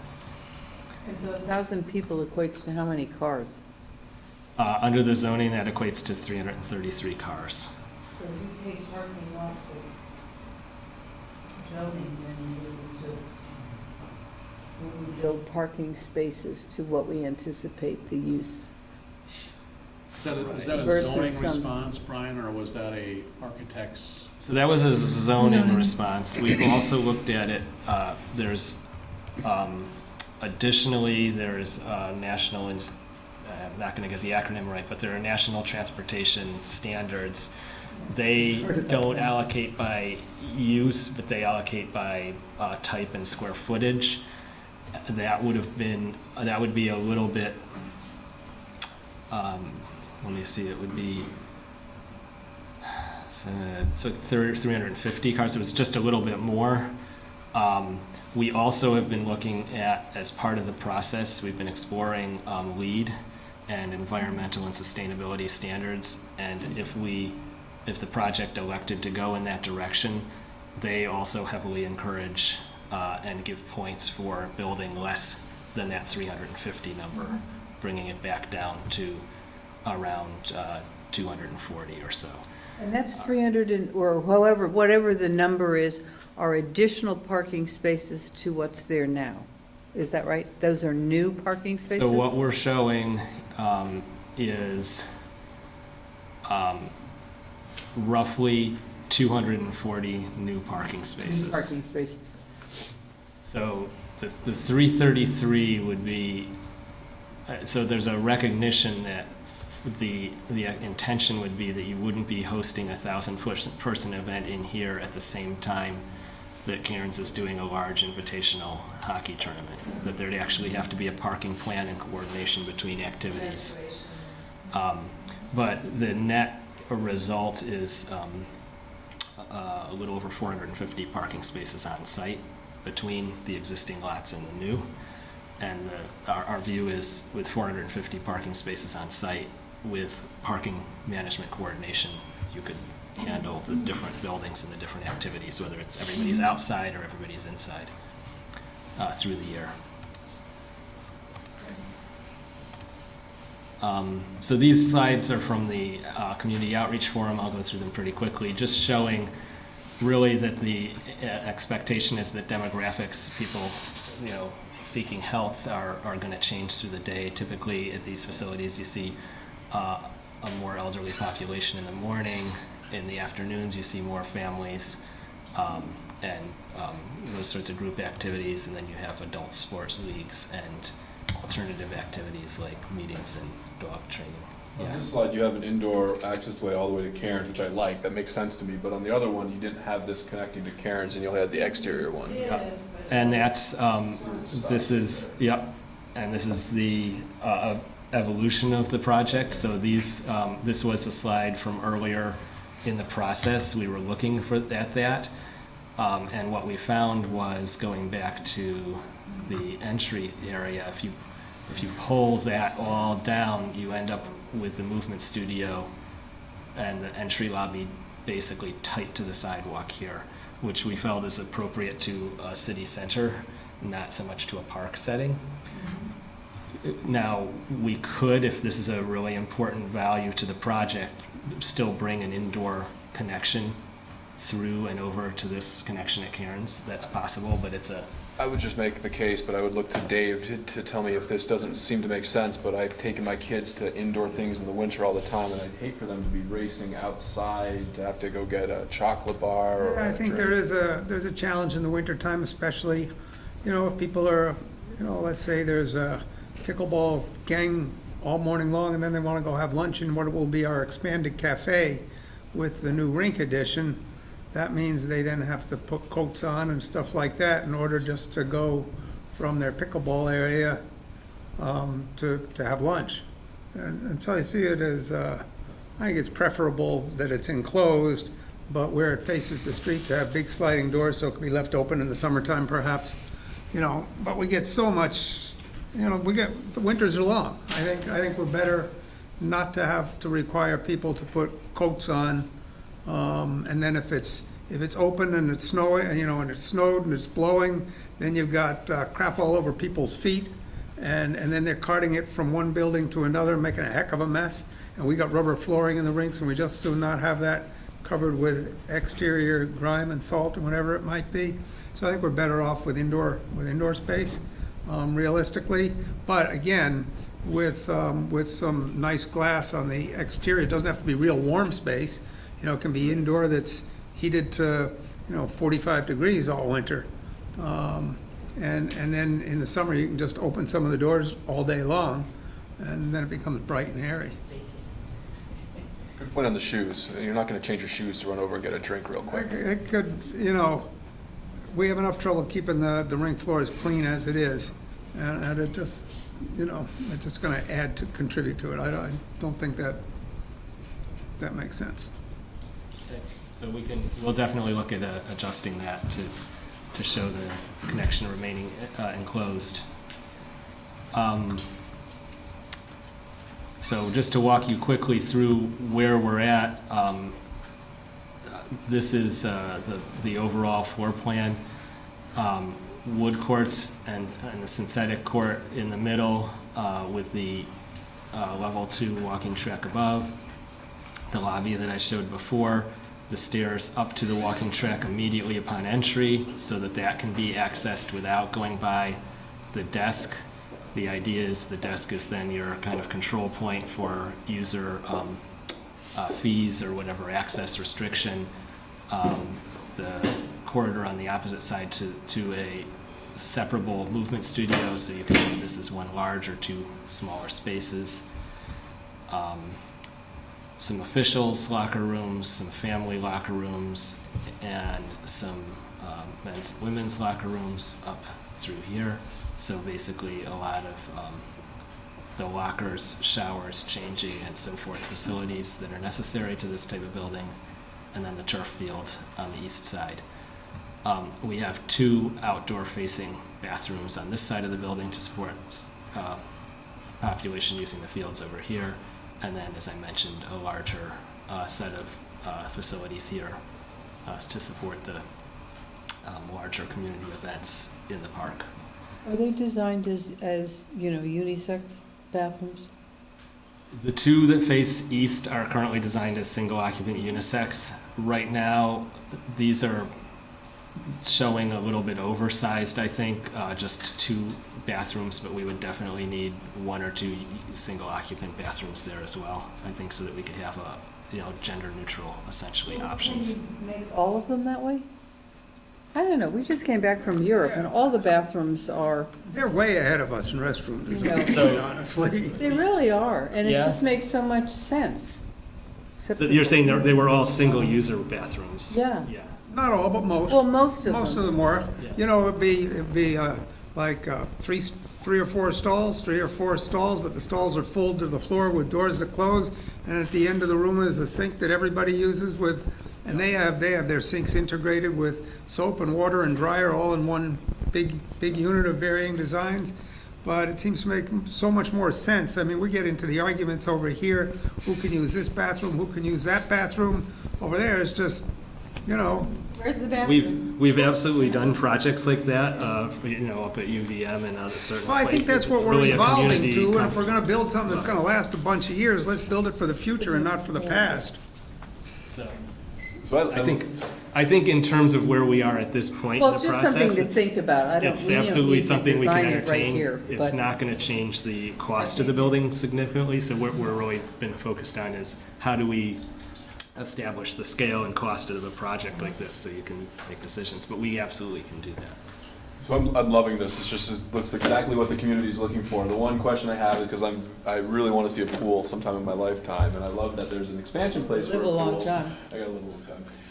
My question is, I thought at one point we were talking about locker rooms and bathrooms along this stretch, which seems to make more sense if that pool gets in right there, as if when the pool goes in right here, to have to go all the way down here to the locker rooms. Is there an intention that you put the offices over here and not the locker rooms and bathrooms? Yeah, I think there's 2 parts to the answer. One, yes, this isn't, the offices are intentionally here because this is the visible part of the building. It's where they'll have view out to the majority of the activity in the park, and also view directly into the courts and directly to the entry desk. In the event of a pool expansion here, because of the way locker room locker rooms for pools have to work, you have to have your street side and your pool side. So you wouldn't be walking back down this corridor in a bathing suit to a locker room. You would have to have pool-specific locker rooms as part of that project in this scenario. We did look at options for placing locker rooms to try to potentially extend off the back side of lockers for pool, and it makes sense if the pool's there, but it's kind of compromised if it isn't. And so we thought this was a better solution for this building, and you could do lockers for a pool with a pool project. Really briefly, because it's very simple, second floor. It's not really a second floor, it's a mezzanine. It's an open to below for the first floor. But just a small lounge, a few lockers, one bathroom for convenience, and then the track. And recognizing that the population that's coming and doing this is probably wants to have a social environment as well. We thought that a lounge at the top of the stairs would be very valuable. So where we're at, we're working on completing this schematic design and in parallel developing a construction cost estimate. Once we have those things, we can begin figuring out that process of the facilities operations plan. And I don't think we will have that operations plan the next time we're back to present to you. We'll present to you a design with a cost estimate, and then we'll talk about how do we build the operations plan. When do you anticipate that? Right now, we're looking at early December, probably the first meeting in December. In December? December, December. The only thing I'll add is that, I don't know much about the need for infrastructure, or stormwater, or anything else, but you might want to talk, if you haven't already, with and have Bob Lequier at the rink, our manager there, connect you with Engelberth? No, with what do you call it? Paul Spray Reagan's ICV. With ICV, who's going to build the addition, so that if we're doing anything in building the addition to the rinks, that can be built such that we wouldn't have to repeat that with this facility and could save some money on infrastructure. That's a conversation that if you haven't had it, you probably want to have. We will, and we have had some, I should mention, we've had some conversation with Cairns in terms of also looking at their ice making facilities and Capturing the excess heat. Absolutely. Currently, the systems that are in place at Cairns are not amenable to that. Just the nature of the systems don't recommend that, but they are also reaching the end of their useful life. So what we're anticipating in this project is to set up to potentially receive a future interconnect to take advantage of any excess heat, so that when systems are replaced in Cairns, if they are replaced in a way that facilitates it, we can connect the two together. There's a deeper study that would have to happen in terms of specifically sizing equipment for Cairns and cost benefits and all that for Cairns to make sure that would work, but it's not a significant cost to this building to prepare it. So this building will be ready for that interconnect if we can make that work in the future. Because there is a lot of excess heat from, and I'm not hardly an expert on rink systems, but rinks give off a lot of heat. I mean, maybe you don't know the rink at J Peak heats the excess heat from the chillers from the cooling system there heats the vast majority of the water park. Right. Is that right? Oh, yeah. It's like 80% or something fantastic like that. It's a very, very energy efficient operation, and we should definitely design for something like that in the future. I mean, the rinks are coming up. We're going to be 24 years old on rink 1, I think, next month.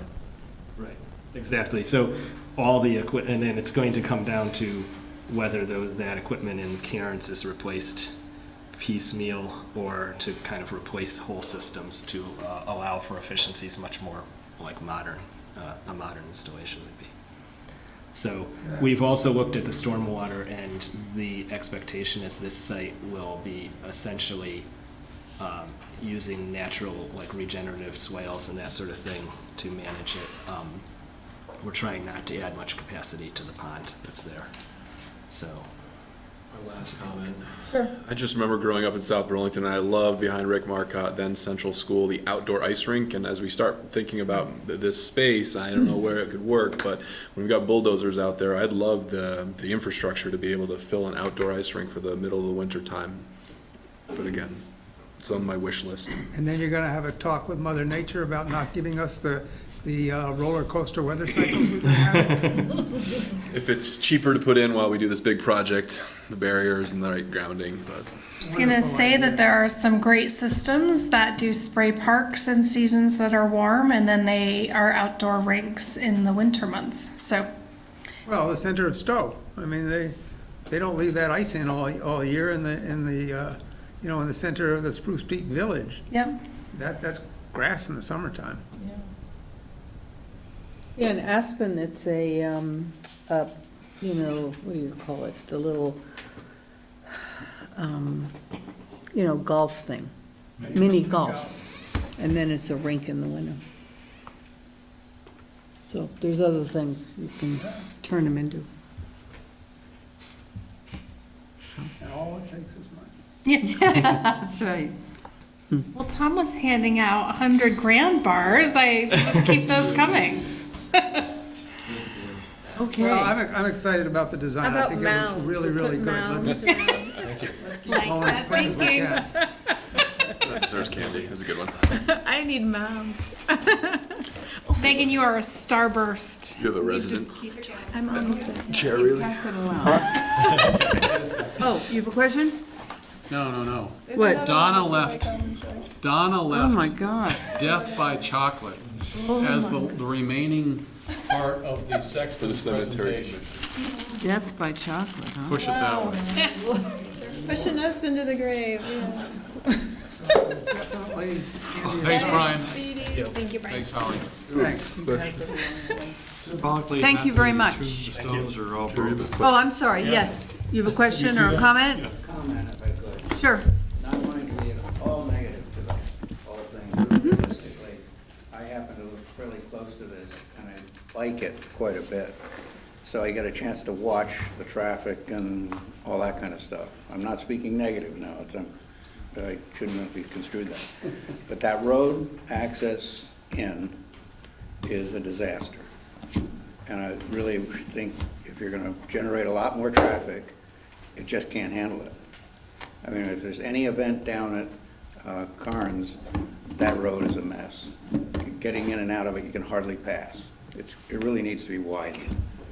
The other thing is, I'm torn here because I like the idea of smaller amount of parking, but on the other hand, for any event, you've got to figure out where these people are going to go. And maybe it can be a gravel parking lot or whatever it is. But I just throw those comments out because if you try to run two facilities down there when one is maxed out the road, it will not work. And it's unsafe. They don't follow, It's because I've grossly been there unsafe. when we've had big activities, and you have to be careful, but you can still drive in and out. Yeah, if you have any sort of disruption, you've got, just a personal opinion, I think it's, now if you want to slow down the traffic and you narrow it down for that reason, that's one thing. But if you have a fire truck go in there or an emergency vehicle go in there and park, it's just not, I don't think it's really good. So, one person's comment with a little bit of experience behind it and doing Well, I some think record. that's a very, very good comment because when the rinks are going full bore and you've got, if you've got CVU playing South Burlington or something like that, and so the place is packed and they're parked on both sides of that access road, it gets pretty skinny. I mean, It really, and they don't care whether it's too skinny or not. I mean, there could be no parking signs all up and down the thing, and they don't follow that. very true. No, it's a very good point. I have no idea what it goes into adding 3 or 4 feet to that, but maybe it's not that complicated. I would hope that it could be figured out. Good points. Thank you. Thank you. Okay, let's move on to Number 9, set the public hearing date on proposed amendments to the South Burlington Land Development Regulations. Kevin? Thanks, Helen. So the Planning Commission will be considering several changes to the land development regulations, principally in the form-based code district. You have a list of those in front of you on your desk. It looks like this. This is the ad, in fact, for the proposed public hearing. We're recommending, staff is recommending that you schedule a public hearing for Friday, the 8th of November, at a time for you to determine. The reason why is that in figuring out the warning requirements and the warning obligations and the time when we need to get a ad to the other paper, the soonest we could do this would be holding a public hearing on the 8th of November. Now, the reason this is important is that we need to begin working on the road, and we need to begin working on the entrance to Allard Square and try to get those projects done before the asphalt plants close. We intend to be mobilizing and beginning the road work on the 28th, so this coming Monday, construction will begin. We already own that parcel of land, so we can start on that. What we don't own yet, and what we hope to close on, along about 3 days after one of these LDR amendments is approved, will enable us to start building the Allard driveway. Hopefully we get both of them done or to a point where they're usable for the winter prior to the asphalt plants closing, which typically happens around Thanksgiving. Tomorrow night, the Planning Commission will be considering these LDR amendments. These are all recommended by the subcommittee that was looking at proposed amendments to the form-based code. They've all been supported by that subcommittee. The Planning Commission will consider them tomorrow night. But in order to speed this process up, we're asking the council to consider approving a public hearing for that Friday. And I know it's Friday.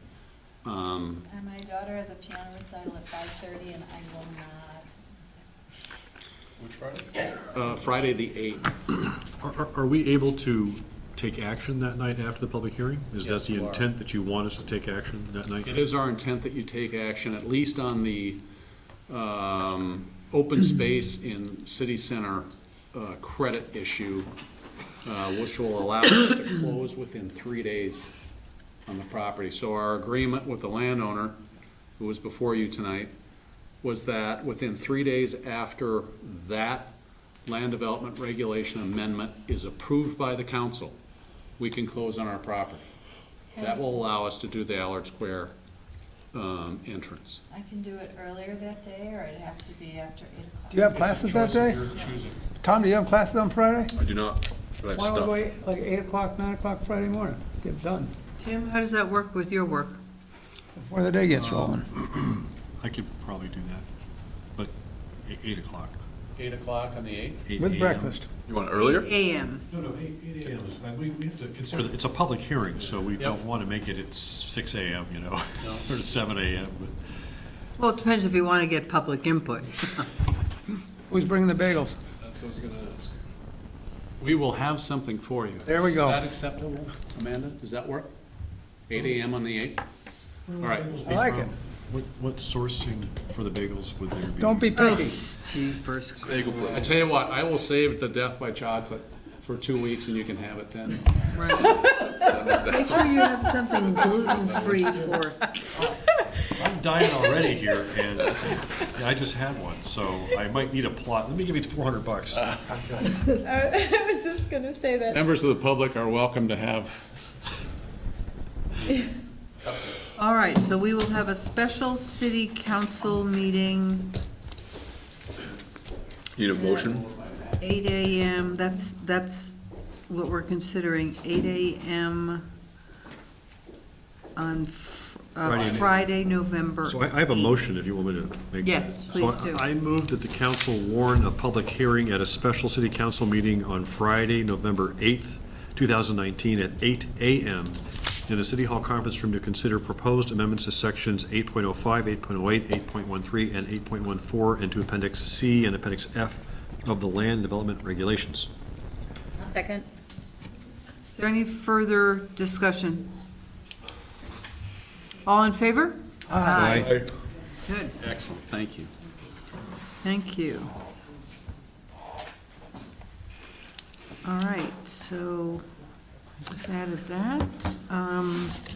Excuse me.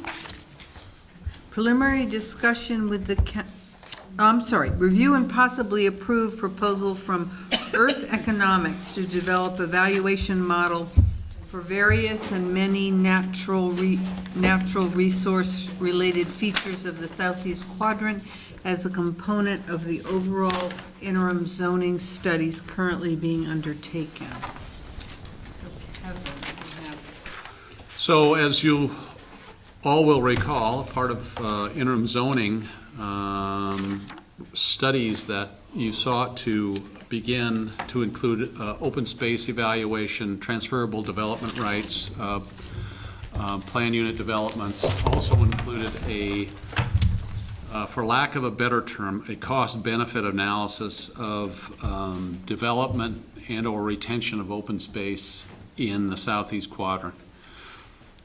We have viewed this at the staff level as kind of two different components. One being the pure revenue and cost evaluation that we can derive from city budgets and from our grand list and from other data like costs that have been expended to extend infrastructure, that sort of thing. John Stewart, who was the chief financial officer at the school district and now is a consultant for us on a number of things, is undertaking that part of the project and is well into getting that moving along. But there was another part of the component of this overall project that tried to look at valuations associated with the natural resources in the southeast quadrant and to help quantify what the loss of those spaces could mean combined with the pure economic evaluation. The loss of those spaces or conversely the development of those spaces. Jessica Luiso's Planning Commission chair recommended Earth Economics as a consulting group who could do this. Jessica has actual experiences with this group in her on her professional life and highly recommend Earth Economics. We reached out to them. It took a while to make a connection, but what you had in your email on Friday and what sits before you here is their proposal. And so I think the council needs to be confident, I think, that this gets to the issues that you're looking to be informed about as you make decisions under IZ. It's an impressive proposal in my view. They are taking this scenario approach, and I think the key to this, and I've talked to Paul about this, the key to the success of this is choosing the scenarios that reflect what you want to see evaluated in the southeast quadrant. And so you've got this, you've been able to read it, look at their timeline, their cost estimate, and the staff who would be working on it, who all seem to be very knowledgeable and experienced in the budget. Are there questions or comments by anyone? I'm glad that Jessica had someone to recommend. So am I. We're really not empty here in the States, so. Yeah. And I've I talked know to- you tried, Kevin. I know you tried several Yeah. people. Yeah, it didn't exist here. for this. It exists for other things, but not for this. I have a comment. So it seems like a very professional organization. I'm glad Jessica Lisa was weighed in on it. I will say this, that I had some concerns about this, but I can recall on the parking lot of our agendas since I've been on this council, we took it off for a while, this item was there. So I think it needs to be done, and I think this is the right company to do it. But the one comment that kept hanging me up on whether or not I could support this is, I just see this as $45,000 to study the SEQ again, but it's an important topic, so I'm not going to vote against this thing. I just would love to check in for what we're doing on other areas of the cities, particularly around the airport.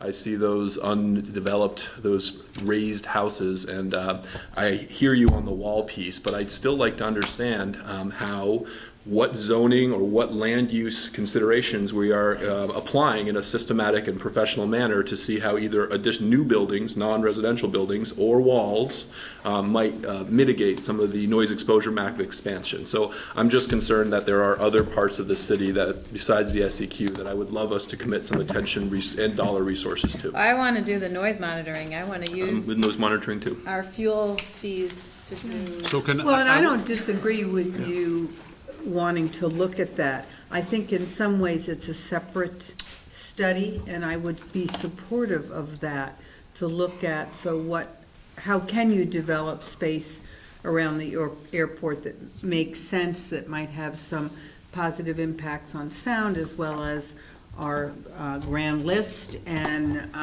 developing income. But I would be hard pressed to try to squeeze or even think about a company that could do that for very different sites around the city. I agree it's a separate conversation. I would support that kind of study for sure. Me too. I think, yeah. Well, I've talked to, Paul has talked with Jessica about the capacity of the Planning Commission right now. As we all know, the Planning Commission is just buried in work, but there are issues out there that really need attention. And Paul and Jessica are working on some ideas around added capacity for the Planning Commission.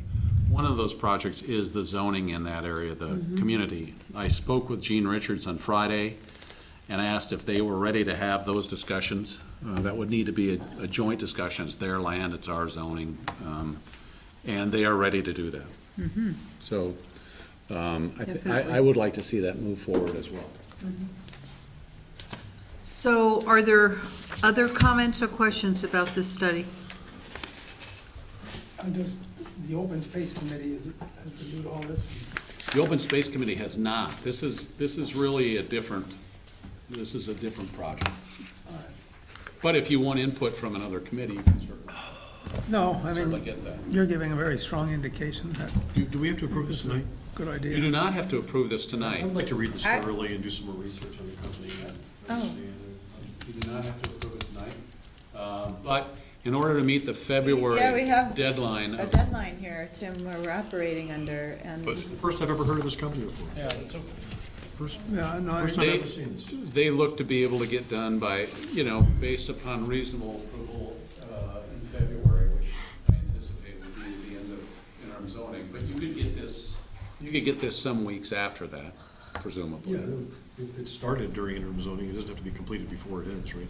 well, would you be ready to make a decision at our next meeting, which is November 4th?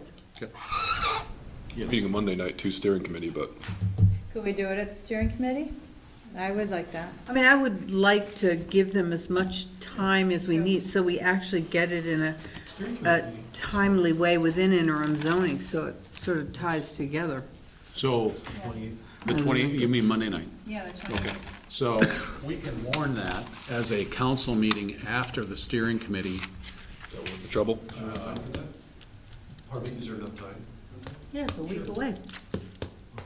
I mean, you mean after the steering committee is scheduled for 2 hours? Right. You could do a 15-minute meeting, just the council after that if you'd like. A week from tonight. Yeah. At the high school, I'll ask Okay. David to. Perfect, thank you.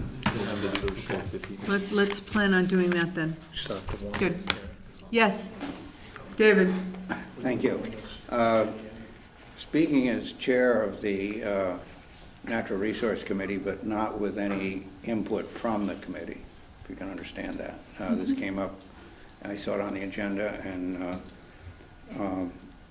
I would hope that there'd be an inclusion of getting the information that Natural Resource Committee is charged with doing as far as our mission statement, our work plan, and other comments that we have made in the past, developing plans and proposals.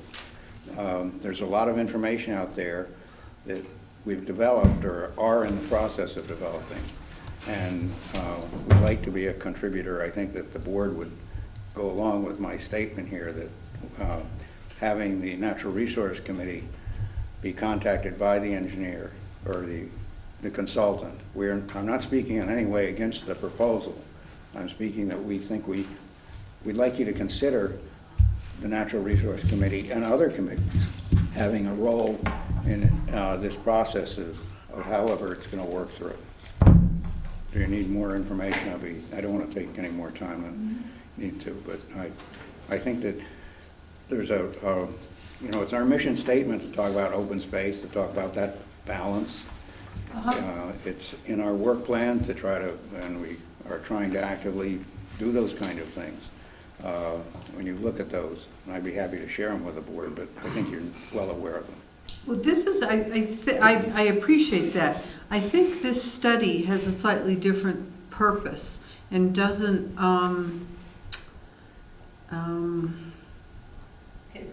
get into the specifics of what the Natural Resources Committee works on. This is really looking at the cost-benefit analysis of open space, if you will, versus development.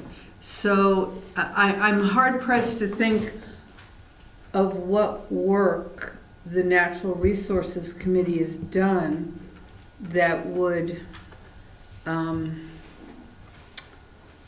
I don't know, impact this rather independent look. They're not going to come back and say, here's 6 acres of what's now natural resources space, designated natural resources space that ought to be developed. It's, I think, a very different set of information, and I don't believe the Natural Resources Committee has really pondered that. Excuse me. I'm thinking that we haven't maybe done some of that work, but you're talking about balancing open space against development. And that's one of the charges that we're supposed to advise the city council on. We're supposed to advise the planning commission on it. It seems to have, as they go through this balancing, we might have some comments that would be beneficial to the consideration on how they look at this. If that's not the council's choice, so be it. But I felt that there is a role when you talk about natural resources to be talking about the Natural Resource Committee, which is charged to give you some advice. Leave it at that. I don't think we would say no. I think that what Helen was saying is they wouldn't necessarily do what your committee or what the IZ Open Space Committee is doing. That it would not be a reiteration of what we've been working on in this community for a long time. It would really be looking at what the acreage and the proximity to river corridors and the value of the land and the property values that are next to it. And so I think those are the kinds of things where our infrastructure is in terms of sewer, and I think they're really going to be looking at it really from a bird's eye view. But I don't know for sure.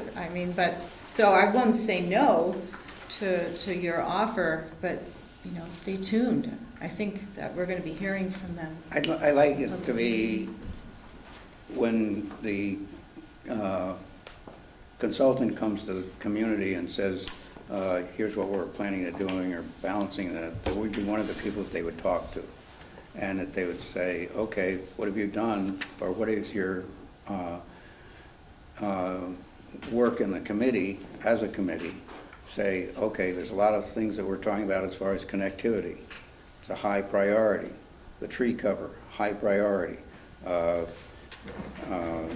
Management plans, aquifers, aquatic resources, all those things are things that we've been talking about. We aren't very far into that, so there may be as much as we get out of this study from the point of helping us do a better job. But if you're leaving the door open so that there can be some dialogue, and that's all I think that we would be asking for at this time, is that the developer knows we're out there. Or, excuse me, I'm sorry. Consultant. Stand corrected. The consultant The knows. consultant knows that we're out there and can say, well, what do you know about this, or what have you come up with? What are your ideas on it? There are position statements that we've developed on those things. Thank you. Okay, thank you. All righty. So are we set with that? We'll review it again privately and next Monday be able to make a decision. Okay, item 11.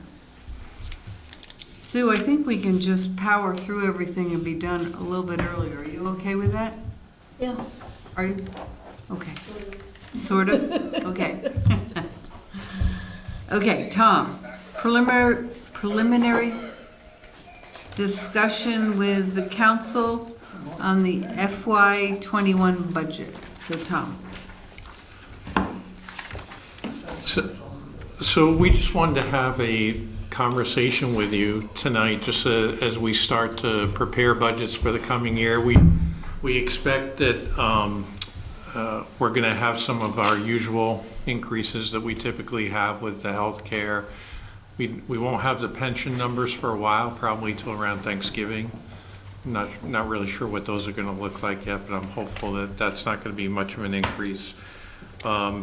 We do have the insurances at this point in terms of what property, liability, workers' comp. It's around 7%, which is about $53,000. So that's not a huge increase, but definitely an increase.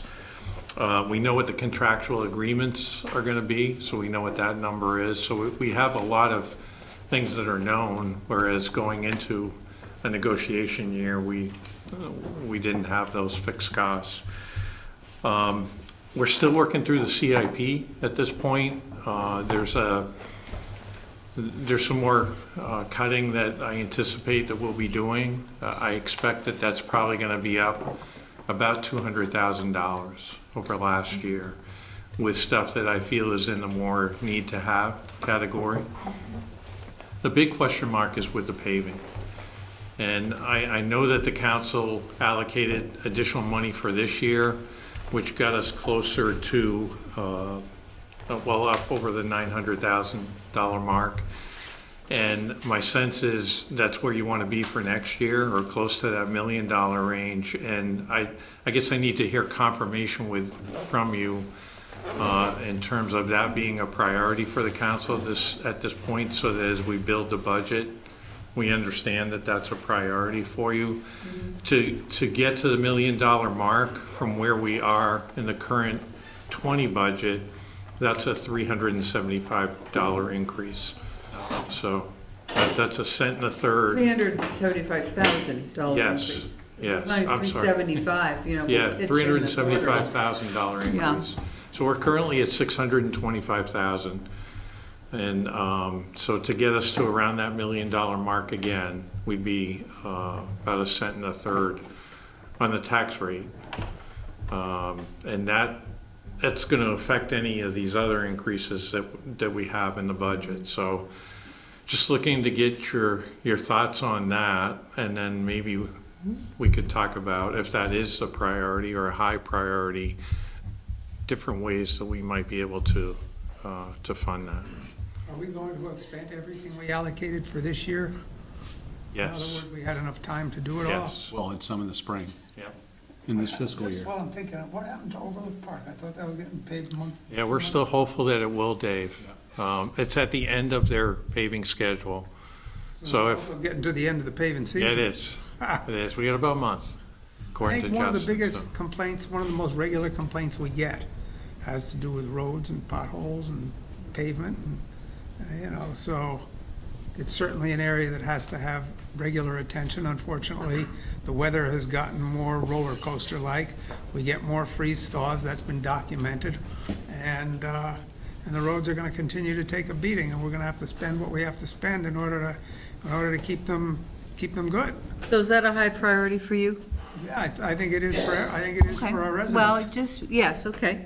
Tom? One comment I would make is maybe we did this last year, but I don't remember it. And I remember the night before town meeting last year when an audience member, I think it was Michael Donahue, asked, what did we cut to get to this number? And I don't remember as clearly last year as from prior years when you laid it out for us in a nice little one single document where you said, if we only increase by 1% the tax rate, this is what we can't do. If we go to 3%, we could probably do this, this, and this, and you had numbers associated to it. So it was really clear what was on the chopping block. If the council said to you, no more than 1% increase on the tax rate. I would love that again this year if that helps you, if that's something that's somewhat easy to do. I just don't remember it last year.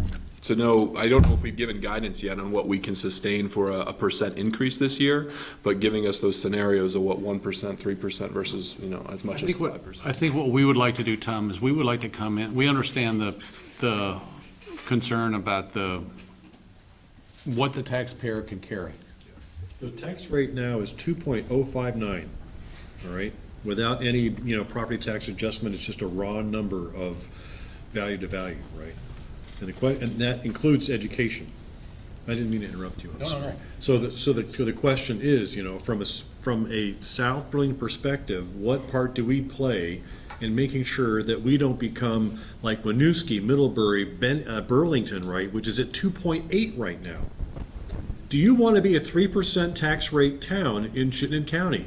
No, I don't want to be a 3% tax rate. Do you want to be a 2%? A 2% tax rate town is a good tax rate. I think it's a fair tax rate. Between 2 and 3, you're starting to shake people down, all right? And I'm really concerned that we have some needs that we cannot get away from, contractual needs, right? Insurance, things like that for the employees of the city, and those are really important. Paving's important, but we got at some point stand back and go, I don't want our tax rate to start creeping up to be like these other towns where they're getting up into 2, 4, 5, 6, 7, and 3%. That's 3% is nuts. Well, this board, this council has held the rate increase reasonably over the last 5 or 6 years to around 3%. We knew 5 years ago when it was recommended that our paving budget be up $700,000, $800,000, $1 million, that we would pay the price for keeping that low. We're up to 625 now, but it's a discretionary item. We go there when we need to go there, and now we're feeling the impact of that. So to answer your point, sorry to jump in, Kevin, just on the paving, I could support paving too, but I just want to see how that fits in the overall budget outlook with what the trade-off is. No, I think that's a good point. Priority list of the paving. What are the worst roads? If we have to scale back the paving budget, what has to be done? Are they still gonna do Dorset Street before this month is out? The SBBA's. No, we're gonna do Dorset Street in the spring, when it can be combined with some other money, I think, right? It's to try to do farther. They're gonna try to get, because it's very expensive to do. Last year's Dorset Street, just that section that was done from Williston Road to Barnes and Noble. Barnes and Noble was half our paving budget.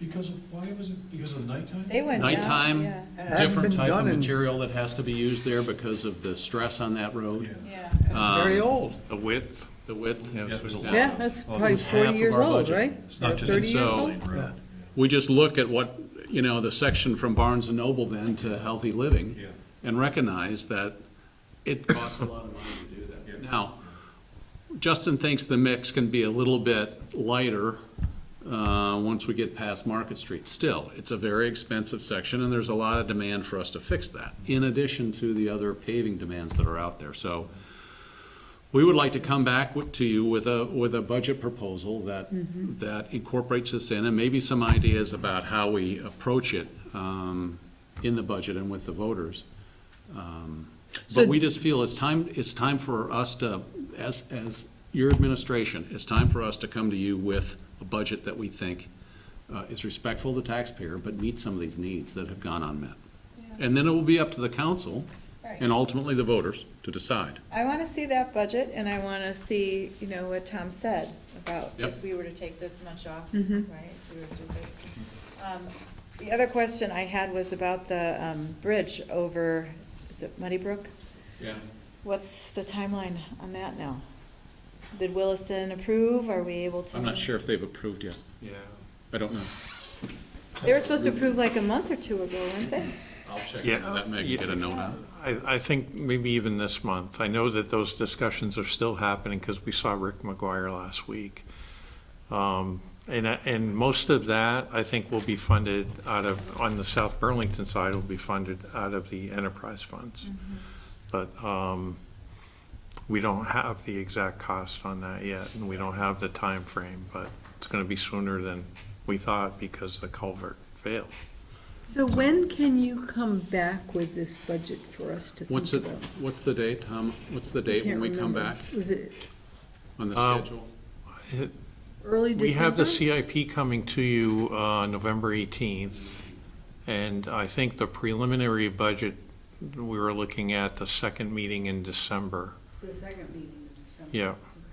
It's possible that even by the first meeting in December, we could have that ready. But, I mean, I appreciate what Tim said, and, you know, I don't want to give you, I think sometimes when you just give a percentage, it becomes a little arbitrary, but we can whittle it down, or say, you know, looks like we have more capacity or something later. Is that acceptable to you? Yeah, I mean, we have grand list growth. We have growth, and we have, I think, probably increased growth in the sales tax too. I mean, so there is revenue room, I think, but we need to look at the whole picture and then, and hope that our education brethren and sisters are doing the same thing. Yes. Well, the thing that concerns me is, you know, I think a lot of upkeep did not get taken care of soon enough on the school side. And I want us to really hear our management tell us what should not be held out, you know, too far in order to come back and bite us with that whopping, you know, bill. So I'd rather wait and hear their story and Yes. take the tour and then hear about the, well, I went to the meeting last Tuesday, and they showed pictures, and they talked about, you know, the old electrical wiring and the old machinery that we're gonna be seeing, you know, that are 60 years old, or, you know, and you go, why is this being discussed 60 years later? You know, I think that they're. Why didn't they do it when it was 30 years old? Right, we have to think about that for the city. I've been hearing about stewardship from the school board for 10 years and how good they are at it. So that's something else we'll need to discuss at the steering committee if that issue comes up. But I want us to be very mindful of what should not be held off in order to, you know, avoid incurring, you know, that increase that could be a smaller increase if we are smart and do it earlier. And I don't know that answer. I want to see that picture. Well, we certainly will have some capacity when we finally finish paying off the money we borrowed to shore up the pension fund. That's a pretty hefty, that's, how many years out is that, 7? It's a 20-year loan, so we're 8th year now. What was the deal with the refinance? Was it possible? We can look at that again, Tim. There's a penalty, yeah, but it gets less as we're going on here. But there is a bright spot. And Because once you talk about the change of banking services. Yeah, so, you know, one of the things with the pension loans, we were required to keep all of our banking with Community Bank. And because of that, we kind of lived with what they were giving us for the interest rates, which I don't really consider was a competitive rate, to be honest. We're looking at going from a contract that we were held to for these past years of, that generated about $38,000 to $42,000 a year, to a plan with banking services with TD Bank that will be more in the $200,000, $225,000 range. That's a huge difference Yes. that we've been So losing out again, on. the loan, in my mind, was not a good deal for the city. For the pension. The pension loan. Mhm. And we continue to live with the effects of that. But we're out of it. We're out of that.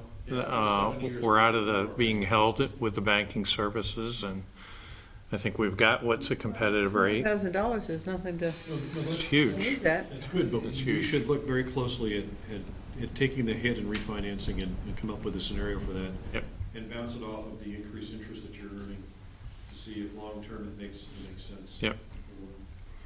So we'll be happy to give you a report back on that.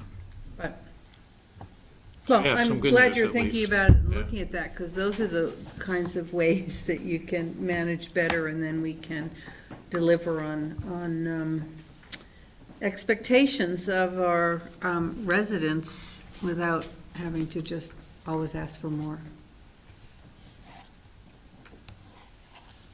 So that's Understood. great. Okay. So is everyone comfortable with that, the second week in December, getting that kind of, great, thank you. Thank So- you. And then September financials, those were shared, those were pretty. Yeah, so we're finally caught up with these financials to date, being 25% of the way through our fiscal year here. You received the narratives on Friday, Uh-huh. and I Yeah, don't they want were to be very helpful, thanks. repetitive on that, but Appreciate happy to respond to any questions that you have in regard to those. We're about 32% revenue received right now, and about 26% on the expense side. So the general fund is in good shape as we sit here today. Any questions anyone has? Great. I guess the highway expenses for the road striping, did any of that come out of the penny for pads?